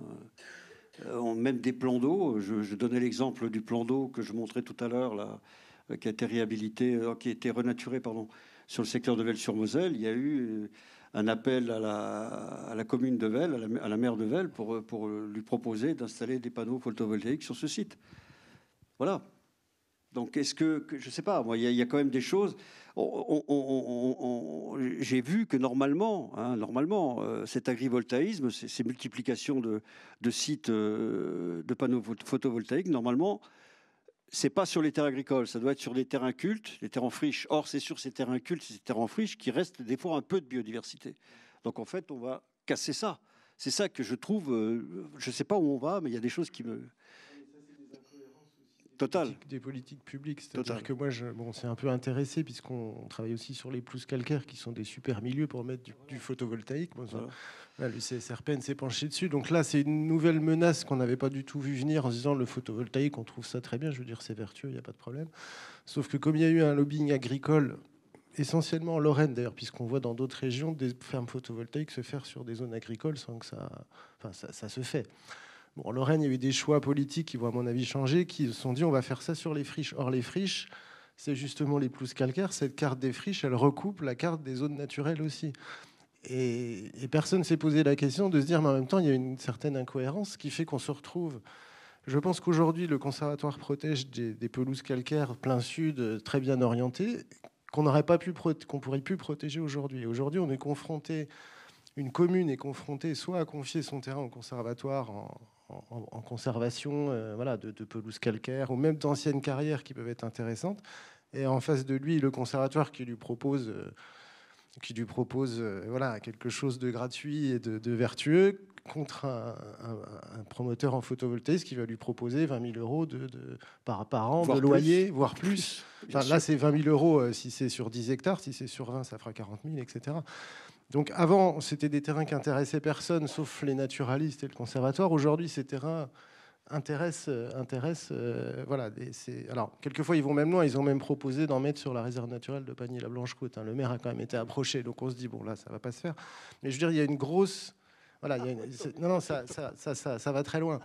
Donc là, c'est une menace qu'on n'avait pas vraiment vu venir et qui a une incidence sur les capacités de ces espaces-là à aussi fonctionner entre eux.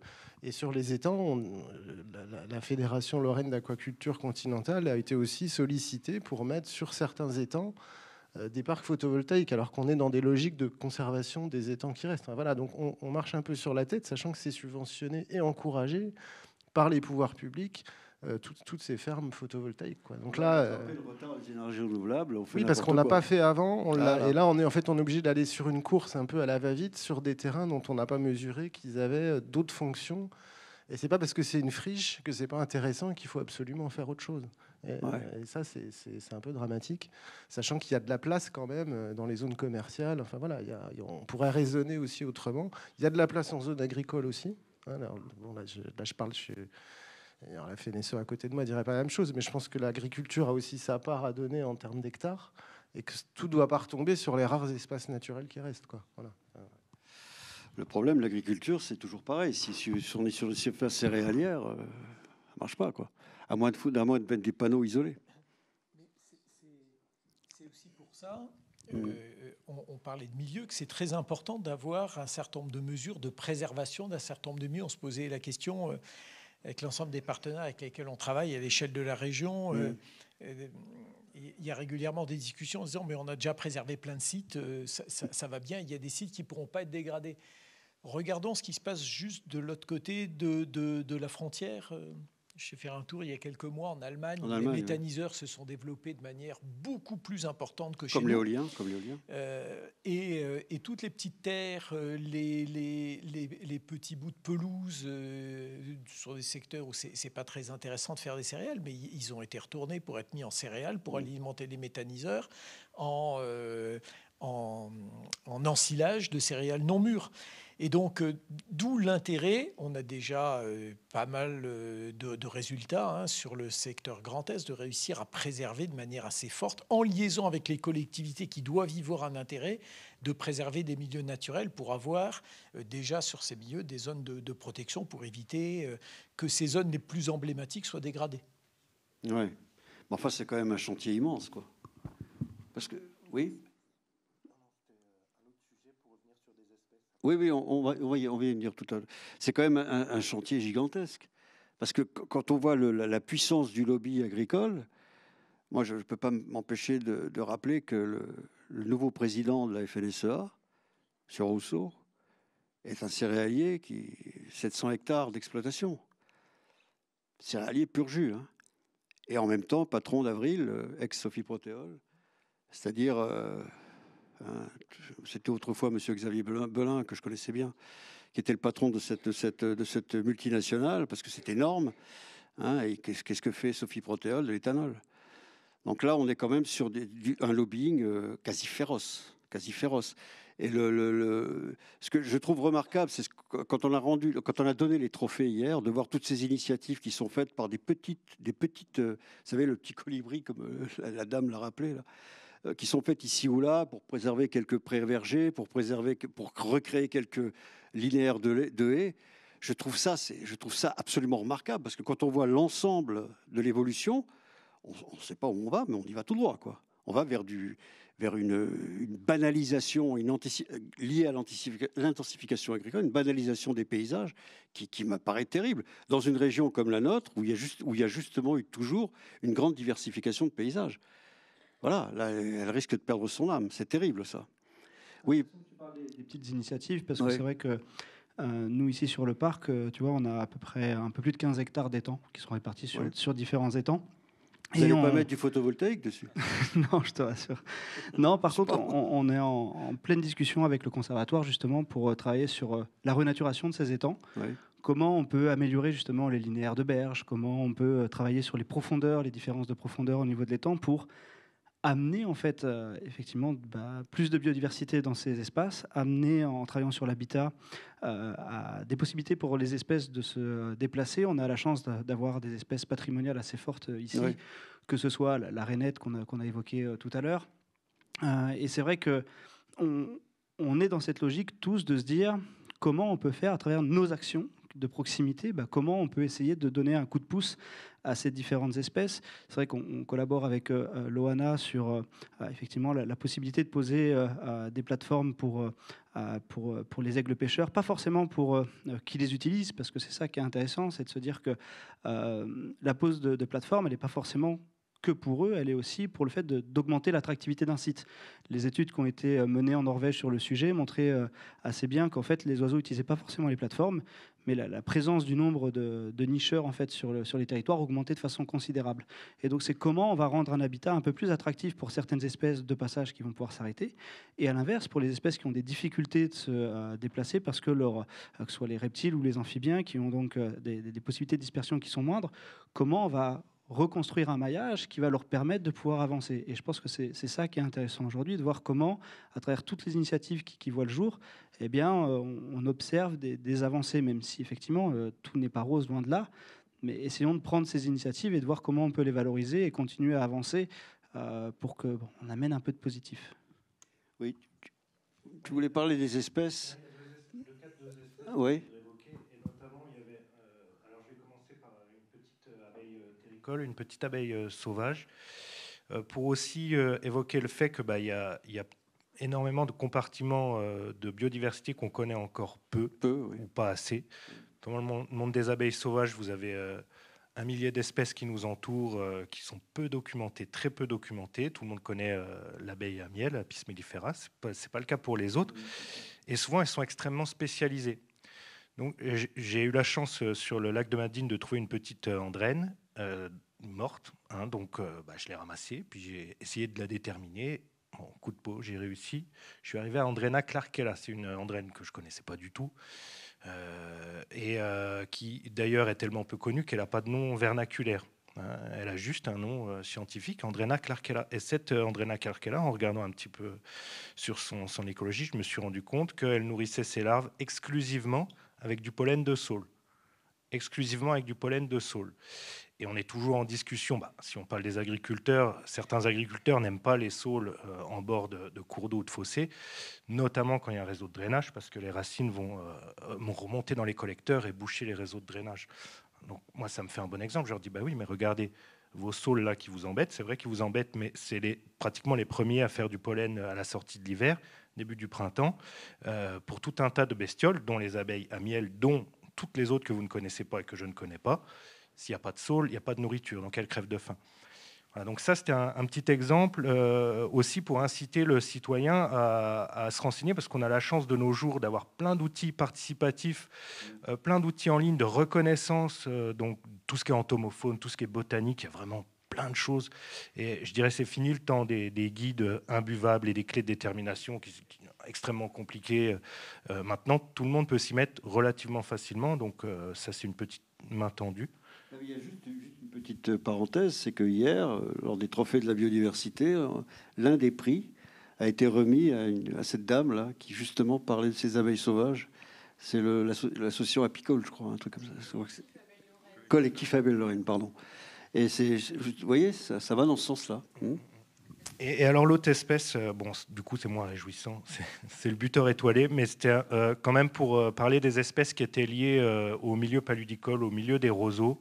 Donc on a la chance d'avoir une petite population résiduelle, je ne sais pas s'il faut dire ça en Wavre, mais c'est vrai que cette année, en 2023, c'est pas très réjouissant en termes de nombre de malchanteurs, mais pour le coup, ils sont dans des milieux qui sont quand même relativement bien protégés. Alors il y a le Conservatoire d'espaces naturels qui est propriétaire d'un certain nombre d'étangs. Vous avez aussi, sur le territoire du parc de Lorraine, on a un petit peu moins de 300 étangs piscicoles. Donc ces milieux, ils sont là. Il y a beaucoup d'espèces qui sont liées, le busard des roseaux, toutes les phragmites, toutes les rousserolles. Et le buteur étoilé, on est maintenant à aller, on va dire, 120 malchanteurs aux dernières estimations, il me semble, au niveau national. Malchanteurs au niveau national, donc c'est très peu. Avec 4 à 5 noyaux de population, on va dire. Et donc en Lorraine, on a encore la chance d'avoir ces oiseaux-là, avec un chant qui est quand même extrêmement particulier, que je vous invite à aller écouter, parce que c'est assez original. Le bœuf des marais, exactement. Et donc, on a un programme de suivi bioacoustique qu'on mène depuis 10 ans, donc avec nos partenaires du Conservatoire, de l'OFB et du CPIE, où on enregistre les malchanteurs et on essaye par ce biais de l'enregistrement bioacoustique. On a un bioacousticien qui travaille avec nous, Julien Picheneau, donc qui caractérise les chants, qui individualise les chants.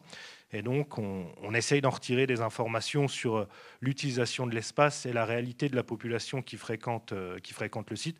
Bon, sachant que le problème du butor, c'est qu'on n'arrive pas à identifier le recrutement, vu qu'on n'arrive pas à identifier les nids. Donc, on ne peut pas dire il y a tant de jeunes qui partiront à l'envol cette année. Par contre, il y a quelque chose qu'on peut dire avec ces 10 années de suivi, c'est qu'en fait, on a une fâcheuse tendance à recapturer tous les ans les mêmes. Et donc, ça vient plutôt dans le sens d'un vieillissement. Ça veut dire qu'il n'y a pas de renouvellement, malheureusement. Alors, le sanglier dans les roselières, c'est une vraie catastrophe. Les densités de sangliers dans les roselières, c'est une vraie catastrophe. Et non, oui ou non? Oui, ah oui, non, mais partout, dans toute la Wavre, et puis pas que dans la Wavre. Bon, il faut savoir quand même qu'il y a des chasses de décantonnement qui sont faites pour justement que les sangliers puissent être tirés là où ils sont tirables en forêt. Sinon, ils restent dans la roselière et ils sont bien à l'abri, donc ils y sont très très bien. Il y a un autre facteur, je pense aussi, qu'on pourrait creuser, c'est le ragondin. Parce que le ragondin est arrivé en Wavre, on va dire, en 2015. À partir de 2015-2016, il a monté les côtes de Meuse. On a commencé à avoir une récurrence d'hiver sans gel. Le ragondin, le gel, il n'aime pas. C'est encore ce qu'il retenait chez nous. Donc à partir de 2015, il était présent de ci, de là en Wavre. À partir de 2017, il est omniprésent. Et maintenant, on commence à voir des roselières mitées et vraiment un gros impact sur la végétation. Donc, bon... Voilà, c'est comme le RAL, tout ça est multifactoriel, donc identifier un facteur déterminant par rapport à d'autres, en tout cas nous, ça relève du champ de la recherche, ça dépasse nos compétences, mais c'est vrai que le butor se porte pas terrible, ce qui n'est pas le cas de tous les oiseaux paludicoles. Il y en a qui se portent très bien, vu que le milieu est pour le coup relativement bien protégé. Non, mais normalement, j'ai peut-être une bêtise, mais enfin, il me semble qu'au niveau des zones humides, on est à peu près 140-150 espèces nicheuses, c'est quoi la moitié des espèces nicheuses de France, en milieu humide, en milieu aquatique, pardon. Donc c'est quand même pour les oiseaux, je parle. Donc c'est quand même des milieux quasi essentiels, quoi. Voilà. Oui, effectivement, d'accord. Tu voulais dire quelque chose? Ah non, excuse-moi, j'avais cru, excuse-moi. Bien, est-ce que vous avez des questions? Oui. Je vais faire un petit commentaire en complément de ce qui a été dit sur la pression sur les aires protégées en lien avec les énergies renouvelables. Bon, vous avez vu passer récemment la cartographie des 6 aires favorables à l'éolien dans le Grand Est, je pense, où on a eu la surprise de voir que suite à une harmonisation nationale, les sites Natura 2000, toutes les formes de sites Natura 2000, les SNIEF de type 1, les sites de Seine ont été exclus des zones non favorables. C'est-à-dire que maintenant, il peut y avoir discussion sur l'implantation d'éoliennes dans ce type d'habitat. J'ai posé la question à Madame... des radars militaires partout, comme ça, il n'y aurait plus d'éoliennes du tout. À Madame la secrétaire d'État, récemment dans le cadre du Comité national de biodiversité, qui m'a confirmé que ces différentes aires protégées ne seraient pas indemnes, et que les cas seraient réglés au cas par cas. Alors vous imaginez bien, au travers des structures qui s'occupent des dérogations, la complexité de ce type de discussion. Parallèlement, tu as évoqué le photovoltaïque flottant, qui est une menace importante. Au niveau du photovoltaïque terrestre, ce que l'on voit, alors on va en reparler peut-être tout à l'heure, parce qu'on va parler des forêts, c'est surtout une accélération des projets photovoltaïques en forêt, avec un argument massu, ça ne se voit pas du côté des habitations, des habitants. Hein. C'est le fameux projet de Bercy. Voilà, et on voit passer au CNPN, par exemple, on a vu passer dans une région juste proche de la nôtre, un projet photovoltaïque en forêt, en zone Natura 2000, avec 50 espèces protégées. Donc là, c'est vrai qu'il y a une incohérence complète. On comprend bien que la fameuse RIPM, la raison impérative d'utilité publique, emporte un peu tout aujourd'hui au niveau énergie renouvelable, au détriment de la protection des dernières surfaces peu anthropisées qui existent dans nos régions. Donc il y a une alerte à donner, parce que par exemple, sur la question des implantations en forêt, le gouvernement doit faire passer normalement un règlement, disons, qui va limiter à 25 hectares la déforestation possible pour implanter un site photovoltaïque en forêt. Mais vous imaginez pas 25. Le nombre de projets qui tentent de passer avant cette réglementation nouvelle. Donc là, il y a une alerte forte, et la notion même d'air protégé sous protection forte, aujourd'hui, ne veut plus dire grand-chose. Au moment où va sortir la SNB3 dans les jours qui viennent, la stratégie nationale biodiversité, il y a tout lieu d'être même très inquiet, parce que la biodiversité, elle passe derrière systématiquement. Alors c'est là où aussi on se pose aussi la question de à quoi sert l'Europe? Directive européenne, Habitat. Oui, alors déjà, on s'assoit sur les directives Habitat, mais de l'autre côté, finalement, la loi d'accélération française, elle s'est basée sur un projet de réglementation européenne d'accélération. C'est ça. Donc il y a une incohérence aussi au niveau de il y a des incohérences à tous les niveaux. À tous les niveaux, c'est ça. On va avoir à passer la réglementation européenne sur la réhabilitation, j'ai plus le bon terme, sur la restauration des milieux. Mais de l'autre côté, actuellement, on n'est pas en restauration. On est en grignotage général des dernières zones peu anthropisées. C'est ça. Là où il y a la biodiversité, où il reste encore un peu de biodiversité. Oui, c'est ça, oui. En ajoutant le marin, oui, les deux. Absolument. Bien, c'est pas triste tout ça. Oui. Vas-y, Jean. Un témoignage et un hommage. Ça marche, oui. Oui, ça marche. Ça fait 1 heure que nous débattons sur le fait qu'il faut conserver de la prairie, l'herbe. Par définition, l'herbe n'est mangée que par des herbivores. Aujourd'hui, c'est mangé par de la méthanisation. Donc, c'est une dérive un peu par rapport à cela. Personnellement, j'étais éleveur, je suis à la retraite. J'ai fait du lait jusqu'en 1976. Je ne dis pas pourquoi on a arrêté en 1976, mais on a reconverti l'exploitation en production de viande. Aujourd'hui, on a la chance d'avoir en Lorraine un cheptel de vaches nourrices, comme on les appelle, qui est important. Vous voyez du charolais, du salers, de la Maine-Anjou, vous voyez de la limousine un peu dans tous les prés. Donc je voulais simplement rendre hommage à des politiques qui ne sont pas présents aujourd'hui, mais qui à l'époque ont réfléchi. Je faisais partie des responsables d'une production de filière viande en Moselle. Avec Gérald Singer, avec Gérard Jeronimus, on est arrivé à convaincre le président à l'époque, qui était Jean-Marie Roche, qu'on ne pouvait pas continuer à regarder les prairies devenir des champs de maïs entourés de clôtures barbelées. Tous les parcs étaient retournés. C'était la différence avec ce qui s'est passé en Alsace. Absolument. Donc Jean-Marie Roche a très vite compris que si on voulait conserver une production animale, non sur le lait mais sur la viande, il fallait aider les éleveurs à se reconvertir du lait à la viande, parce qu'une fois que la charrue avait passé, le problème était réglé à jamais. Ouais, et chaque fois qu'aujourd'hui une exploitation laitière s'arrête, c'est à jamais des céréales ou de la méthanisation. Donc je voulais rendre hommage à Jean-Marie Roche, aux élus de l'époque qui ont mis en place un plan de relance de production de viande lorraine, et c'est grâce à lui qu'on a encore un cheptel de production de viande en Lorraine. Donc ça permet de conserver un peu le reliquat des prairies qui n'ont pas été retournées à l'époque. Merci. Oui.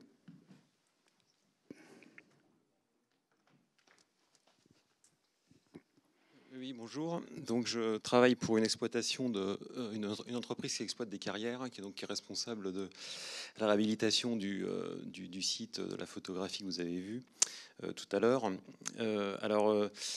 il y a des industriels que j'appelle moi responsables, c'est-à-dire qui prennent en compte systématiquement dans leurs projets, dans leur façon de travailler, la biodiversité et le milieu naturel. Et dans ces industriels, donc il y a les exploitants de carrière, parce qu'il faut savoir que quand on fait une carrière, on est soumis à études d'impact, à évaluation environnementale, et à l'issue des mesures d'évitement, de réduction, de compensation. Il faut savoir que l'État juge de notre projet sur le gain qu'on va apporter en termes de milieu naturel et de biodiversité. Donc une carrière, et d'ailleurs pour ceux qui ne connaissent pas, je les encourage à venir visiter, ce sont des zones où pendant l'exploitation et après l'exploitation, il y a une vraie biodiversité, il y a des milieux naturels qui sont recréés, il y a des espèces qui sont présentes et qui contribuent à la richesse naturelle et à la biodiversité. Donc, on fait régulièrement des journées portes ouvertes et je vous encourage à venir constater par vous-même de cet état de fait. Et d'ailleurs, c'est pas nous qui le disons, c'est les études faune-flore qui sont réalisées avant, pendant et après l'exploitation qui montrent que dans la plupart des cas, il y a une valeur ajoutée en termes de biodiversité qui est apportée par nos activités. Donc, tout ça pour dire que c'est pas pour faire la promotion de mon activité, mais c'est pour dire que je pense que la problématique de la régression des milieux naturels et de la biodiversité passera peut-être par la conciliation entre les enjeux liés au milieu naturel et puis l'activité économique industrielle qui doit quand même se poursuivre dans notre pays. Voilà, merci. Quelqu'un veut réagir? Nos réactions?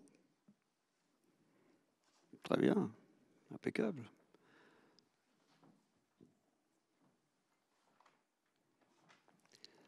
Pas d'autres questions sur les milieux humides? Pour nous, c'est un sujet vaste. C'est étonnant, ça. Oui? Vas-y.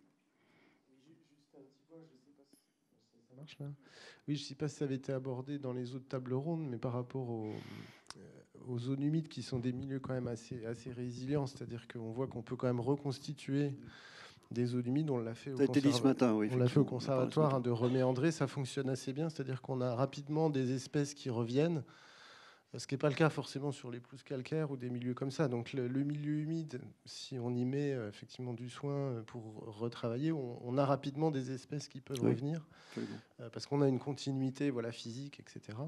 Mais c'est aussi on a aussi des espèces exotiques. Je ne sais pas si on en a parlé aussi. On a parlé d'une petite écrevisse qui porte gros préjudice aux cistudes qui sont réintroduites dans le secteur de l'Auterbourg en Alsace ce matin.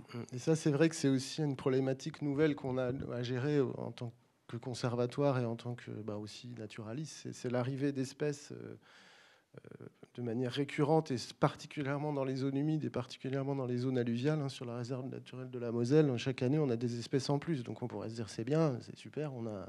Mais en fait, c'est des espèces américaines, c'est des espèces, et c'est dans tous les compartiments. C'est pas que simplement les mammifères comme le ragondin. Mais aussi les poissons. Il y a les poissons, énormément de poissons qui arrivent en ce moment, des mollusques, des insectes aussi qui arrivent à remonter, etc.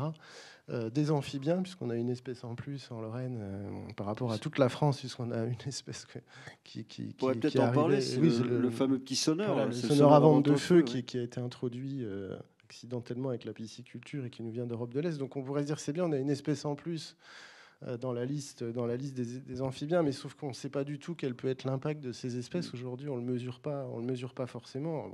Le sonneur, qui lui-même est protégé dans sa zone d'introduction en Allemagne, il fait l'objet de programmes de restauration. C'est une espèce d'Europe centrale, je crois. D'Europe centrale et orientale, une espèce directive habitat, etc. Donc c'est une espèce qu'ils ont du mal à maintenir chez eux et qui arrive ici, qui se porte plutôt assez bien chez nous. Donc voilà, ça pose aussi des questions d'arrivée de nouvelles espèces. Et c'est pour ça que se focaliser effectivement peut-être que sur les espèces, c'est pas forcément l'objectif principal, puisqu'on sait qu'on aura des changements de faune et de flore. La renouée du Japon, c'est bon, on en a plein, on va arrêter de penser qu'on va l'enlever. Ça fait partie maintenant du paysage alluvial, même des réserves naturelles. Et donc, c'est comment est-ce qu'on arrive à avoir des milieux qui sont encore fonctionnels, même si finalement, au niveau des espèces, on n'aura pas les mêmes. On n'aura pas les mêmes que celles qu'on a aujourd'hui. Et c'est pour ça que, alors c'est intéressant de se focaliser sur les espèces, mais on aura des arrivées, on aura des disparitions, et tant que le milieu fonctionne, à la limite, bon, je dis pas que c'est pas grave, hein, mais le principal, c'est que le milieu continue à fonctionner, et plus mieux il fonctionnera, plus il sera aussi résilient face à ces nouvelles espèces. Quoi. À la limite qu'on ait encore des espèces exotiques, parce que j'ai l'impression qu'on met beaucoup d'argent et d'énergie sur ces espèces, quelquefois, au détriment de quelquefois conserver des milieux qui sont encore en bon état. Quoi. C'est un petit peu des choses un peu plus faciles. Voilà, donc je pense qu'il faut penser à ça. C'est pas parce qu'on a une espèce en plus, une espèce exotique, c'est pas forcément horrible, etc. C'est simplement comme on arrive à garder des milieux et qu'il faut se mettre dans la tête que les espèces exotiques d'aujourd'hui, ça va être des espèces qui demain seront des espèces de la faune normale et qu'on s'occupera plus au même titre que la pervenche ou le je sais pas, ou le robinet qui aujourd'hui fait partie de... Voilà, fait partie c'est le cas du guêpier d'Europe dans notre région, puisqu'il est arrivé il y a à peu près une vingtaine, trentaine d'années du sud. Oui, après, il y a les espèces qui arrivent avec le réchauffement climatique, mais qui viennent plus ou moins naturellement. Voilà, qui viennent plus ou moins naturellement, ça c'est encore autre chose. À la limite, ça c'est plutôt une bonne nouvelle. Ça veut dire qu'on peut avoir des milieux qui accueillent ces espèces-là. Mais le sonore à ventre de feu, il n'est pas venu tout seul. Il a été apporté. Voilà. Ou la moule chinoise, il y a plein d'exemples d'espèces. Tu voulais dire quelque chose? Je voulais leur mettre une petite couche là-dessus. C'est vrai que du coup, ça focalise beaucoup. Et nous, on travaille beaucoup avec des collectivités qui mettent en place des travaux de restauration, de recréation de milieux. Et c'est vrai que c'est très mobilisant, les espèces exotiques envahissantes. Il y a beaucoup d'élus qui veulent rentrer en guerre contre telle ou telle espèce, viser et pour qui ça ne poserait pas de souci de mettre beaucoup d'argent sur la table pour essayer d'éradiquer telle espèce végétale ou animale. On a, nous, complètement exclu ça de nos aides. Parce qu'en fait, on se rend compte que c'est perdu d'avance sur des espèces aussi agressives que la renouée du Japon, que la balsamine, mais encore plus tout ce qui est espèces aquatiques. Et alors, les espèces animales, je crois qu'actuellement en France, personne n'a jamais réussi à virer une espèce animale exotique envahissante qui s'était installée. Même des gros trucs, hein, les crapauds buffles. Non, ça n'a pas marché. Ça ne marche pas. Donc, le meilleur moyen, c'est d'avoir des milieux qui soient les plus fonctionnels possibles et qui se débrouillent tout seuls. Ouais. Et je voulais faire une petite note d'espoir. Ça veut dire que même dans les secteurs sur lesquels ça semblait désespérant, pour parler de l'Alsace, on avait des secteurs en Alsace, notamment sur la zone de la réserve naturelle nationale de la petite Camargue alsacienne, des zones qui étaient en maïs monospécifique irriguées depuis près d'un siècle. Il y a, grâce à l'action d'un certain nombre de personnes, des terrains qui ont pu être récupérés, amenés dans cette réserve, et il y a des programmes de renaturation de milieux. Alors, dans le temps, on essaie de regarder quelle espèce il fallait venir replanter, espèces aquatiques, espèces de berges, etc. Et en fait, plus le temps passe, plus on fait juste du déblai-remblai. Donc la recréation de bras, recréation de zones humides. C'est passé sur le Rhin à un endroit, je ne sais plus sur combien d'hectares. Sur tous les secteurs du Rhin, et notamment sur le grand bras qui a été recréé par EDF. Alors là, il y a eu quand même un peu de plantation, mais globalement, on fait juste du déblai-remblai. Et ce qui est absolument invraisemblable, c'est que sur des zones qui ont vu que du maïs monospécifique irrigué avec des désherbants depuis des dizaines d'années, au bout de 2 ans, il y a les espèces caractéristiques des zones humides qui sont réinstallées et on ne voit pas la différence entre des secteurs qui ont été replantés, où on s'est beaucoup cassé la tête à venir installer la végétation qui devrait être, par rapport à des secteurs sur lesquels il y a juste eu recréation de milieu, on ne voit pas la différence. Alors, je voulais réinsister sur le fait que, l'idée c'est bien d'essayer plutôt de viser des milieux qui soient fonctionnels, qui se débrouillent tout seuls et sur lesquels la végétation et les espèces réussissent à s'équilibrer au bout d'un moment. Ça revient très vite, oui. Oui, Yves. Oui, moi je voulais insister sur le même point. Je pense que moralement, philosophiquement, écologiquement, naturalistiquement, le terme d'espèce invasive est un adjectif qu'il faut absolument prohiber. D'abord parce que ça a des relents qui sont xénophobes, il faut le dire carrément. Et puis en plus, c'est basé sur pas grand-chose. Je me souviens quand les algues taxifolia sont arrivées en Méditerranée il y a une trentaine d'années, tout le monde a dit, y compris des scientifiques, mais là la question était bien posée, Mais tout le monde a pensé qu'il était possible que ces taxifolias, ces algues venues des tropiques d'ailleurs, allaient totalement supplanter l'herbier de Posidonie, qui est la partie la plus vitale de la Méditerranée. Mais 30 ans plus tard, on s'aperçoit que les taxifolias, d'abord maintenant il y en a plusieurs espèces, et puis en plus elles ne sont pas du tout ces invasives qu'on avait décrites à l'époque. Il y en a toujours. Elles ont leur place ici ou là, elles ont pris leur place dans un milieu qui d'ailleurs s'est complexifié avec des apports de poissons venus de la mer Rouge, etc. Bon, tout ça c'était pas vraiment prévu, mais ça se comporte relativement bien. Et en plus, c'est non seulement l'expérience qu'on peut avoir, les milieux naturels se recomposent. Alors, de temps en temps, il y a une petite invasion, pour reprendre ce mot que je n'aime pas, mais qui ne dure pas si longtemps. L'équilibre s'accomplit. On dit toujours il n'y a pas de prédateurs, ça va tout conquérir. Non, c'est pas vrai. Au bout d'un moment, les équilibres se rétablissent. Et en plus, c'est totalement illogique et c'est basé sur des comparaisons qui n'existent même plus. Par exemple, on dit que le buddleia est une plante invasive et en même temps, on plante des robiniers Posacacia. Alors, il y en a un qui vient de Chine et l'autre qui vient d'Amérique. Et dans un cas, c'est considéré comme une plante invasive et dans l'autre, comme ça, une plante qui va permettre aux abeilles d'aller butiner pour faire du miel. Bon, il faudrait qu'il y ait une définition un peu plus cohérente du mot invasive avant de l'absorber dans notre vocabulaire quotidien. De toute façon, je pense qu'il vaut mieux le laisser tomber. Si tu me permets, étant spécialiste des espèces exotiques envahissantes, je m'inscris tout à fait en faux sur l'assimilation anthropique du concept d'espèces envahissantes. D'ailleurs, le mot invasive est un mot anglo-saxon. Personnellement, ça me choque beaucoup parce que, souvenons-nous du doryphore, souvenons-nous de la chrysomèle de maïs. Il y a d'autres exemples, dans les pays tropicaux en particulier. En Amérique du Nord, avec l'invasion de toute une série de coléoptères associés aux bois d'emballage qui ont mis en péril des forêts entières. Les équilibres écologiques, il faut savoir que la communauté scientifique n'est pas d'accord et se partage entre des personnes qui considèrent que oui, les équilibres se recréent au bout d'un certain temps, et d'autres qui considèrent que ce n'est pas vrai dans tous les cas. Mais je pense qu'il y a... La Grande-Bretagne, par exemple, a su protéger son territoire du doryphore. Il n'y a pas eu de doryphores qui ont envahi la Grande-Bretagne, par exemple. Non, ce n'était pas un coup de DDT, c'était bien avant le DDT, c'était entre les deux guerres. Ils ont réussi avec un réseau. C'est vrai aussi dans d'autres pays par rapport à d'autres insectes envahissants.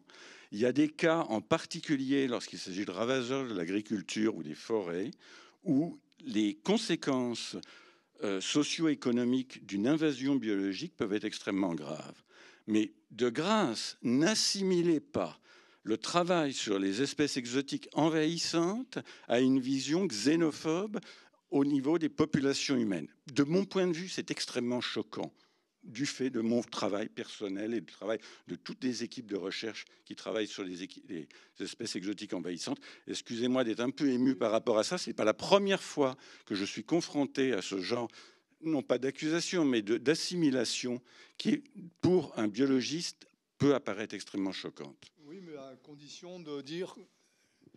Peut-être, mais à condition, alors à ce moment-là, de bien rappeler à chaque fois que s'il y a une invasion, puisque c'est le mot qui est employé, ou un envahissement, la faute n'en est absolument pas à cette espèce-là, qui est considérée comme une ennemie à ce moment-là, comme une mauvaise chose.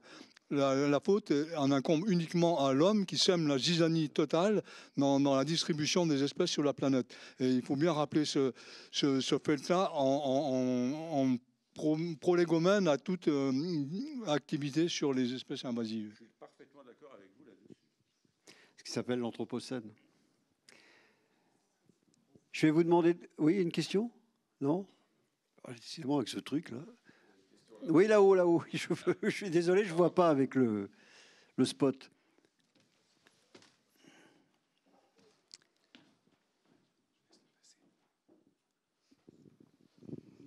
Oui, bonjour. Un avis, une remarque en même temps. Alors, je suis arrivé un peu en retard par rapport à cette table ronde, donc j'espère pas me tromper, mais je n'ai pas entendu parler du droit du sol. Et j'y tiens à ce détail. Pourquoi? parce qu'on légifère tout sur cette terre, en tout cas l'homme, et pour ses intérêts personnels, égocentriques. Mais jamais il ne pense à la planète. Alors j'aime bien notamment cette histoire de parc, et pour moi, je ne suis pas le seul à le penser, il n'y a qu'un parc sur Terre, il s'appelle la planète Terre. Il n'y a pas 36. Or, il me semble avoir lu il n'y a pas longtemps qu'on a estimé qu'il y a à peu près 100 000 parcs naturels dans le monde, terrestres, hein, pour ne pas caler, je sors du côté océan, et qu'au mieux, on peut préserver 5% des espèces sauvages avec ces 100 000 parcs. Donc je suis un peu inquiet. Donc, tant qu'à faire, pourquoi pas, au niveau des droits fondamentaux de la nature, définir que, avant tout, c'est la nature qui a le droit à la planète Terre, et on ne prend que ce qu'on a besoin. Point. Et donc on change le principe, et à partir de ce moment-là, tout le monde trouvera sa place.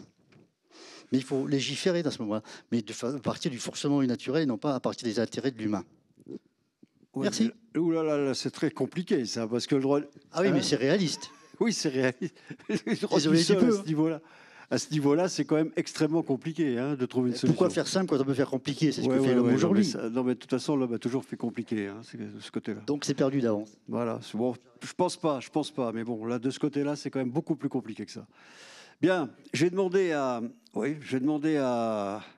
Galit, donc directrice de Jane Goodall Institute, de clore cette table ronde avec ses remarques, ce qu'elle en a pensé, voilà, sur ces petits animaux là, certains qui se portent pas mal, d'autres qui se portent pas terrible, et puis toutes ces zones humides qu'il faut absolument préserver. Avant tout, c'était passionnant de vous écouter tous. S'il y a une chose de certaine à la fin de cette table ronde, c'est, je crois qu'on est tous conscients de combien les zones humides sont importantes, percées évidemment, mais pour dépolluer les sols, pour le captage du CO2, en tant que réservoir évidemment de la biodiversité, mais comme vous l'avez souligné, en tant qu'habitat naturel des animaux sauvages sur lesquels ils sont. Et ça a été extrêmement intéressant pour moi de voir comment vous êtes passé assez rapidement, somme toute, sur la diminution et la disparition de certaines de ces zones humides. Moi, j'ai été extrêmement marquée d'apprendre qu'entre 1960 et 1990, 50% des zones humides en France ont disparu. C'est quand même un chiffre. Alors, il se trouve que pour moi, qui travaille principalement sur les forêts équatoriales africaines, on est sur 3 fois le rythme de la déforestation au niveau mondial. Donc c'est quand même extrêmement important, et je trouve qu'on s'en rend peut-être pas compte. Et je me suis demandé pourquoi, et j'ai eu l'impression, et je partage ça avec vous, je ne sais pas ce que vous en penserez, mais j'ai l'impression que les zones humides sont un peu mal aimées, que quand on parle avec les gens, que quand le grand public, je parle évidemment pas des experts comme vous qui travaillez et qui êtes habitués, mais j'ai l'impression que le grand public ne réalise pas à quel point c'est important, à quel point c'est fondamental, j'oserais même le mot.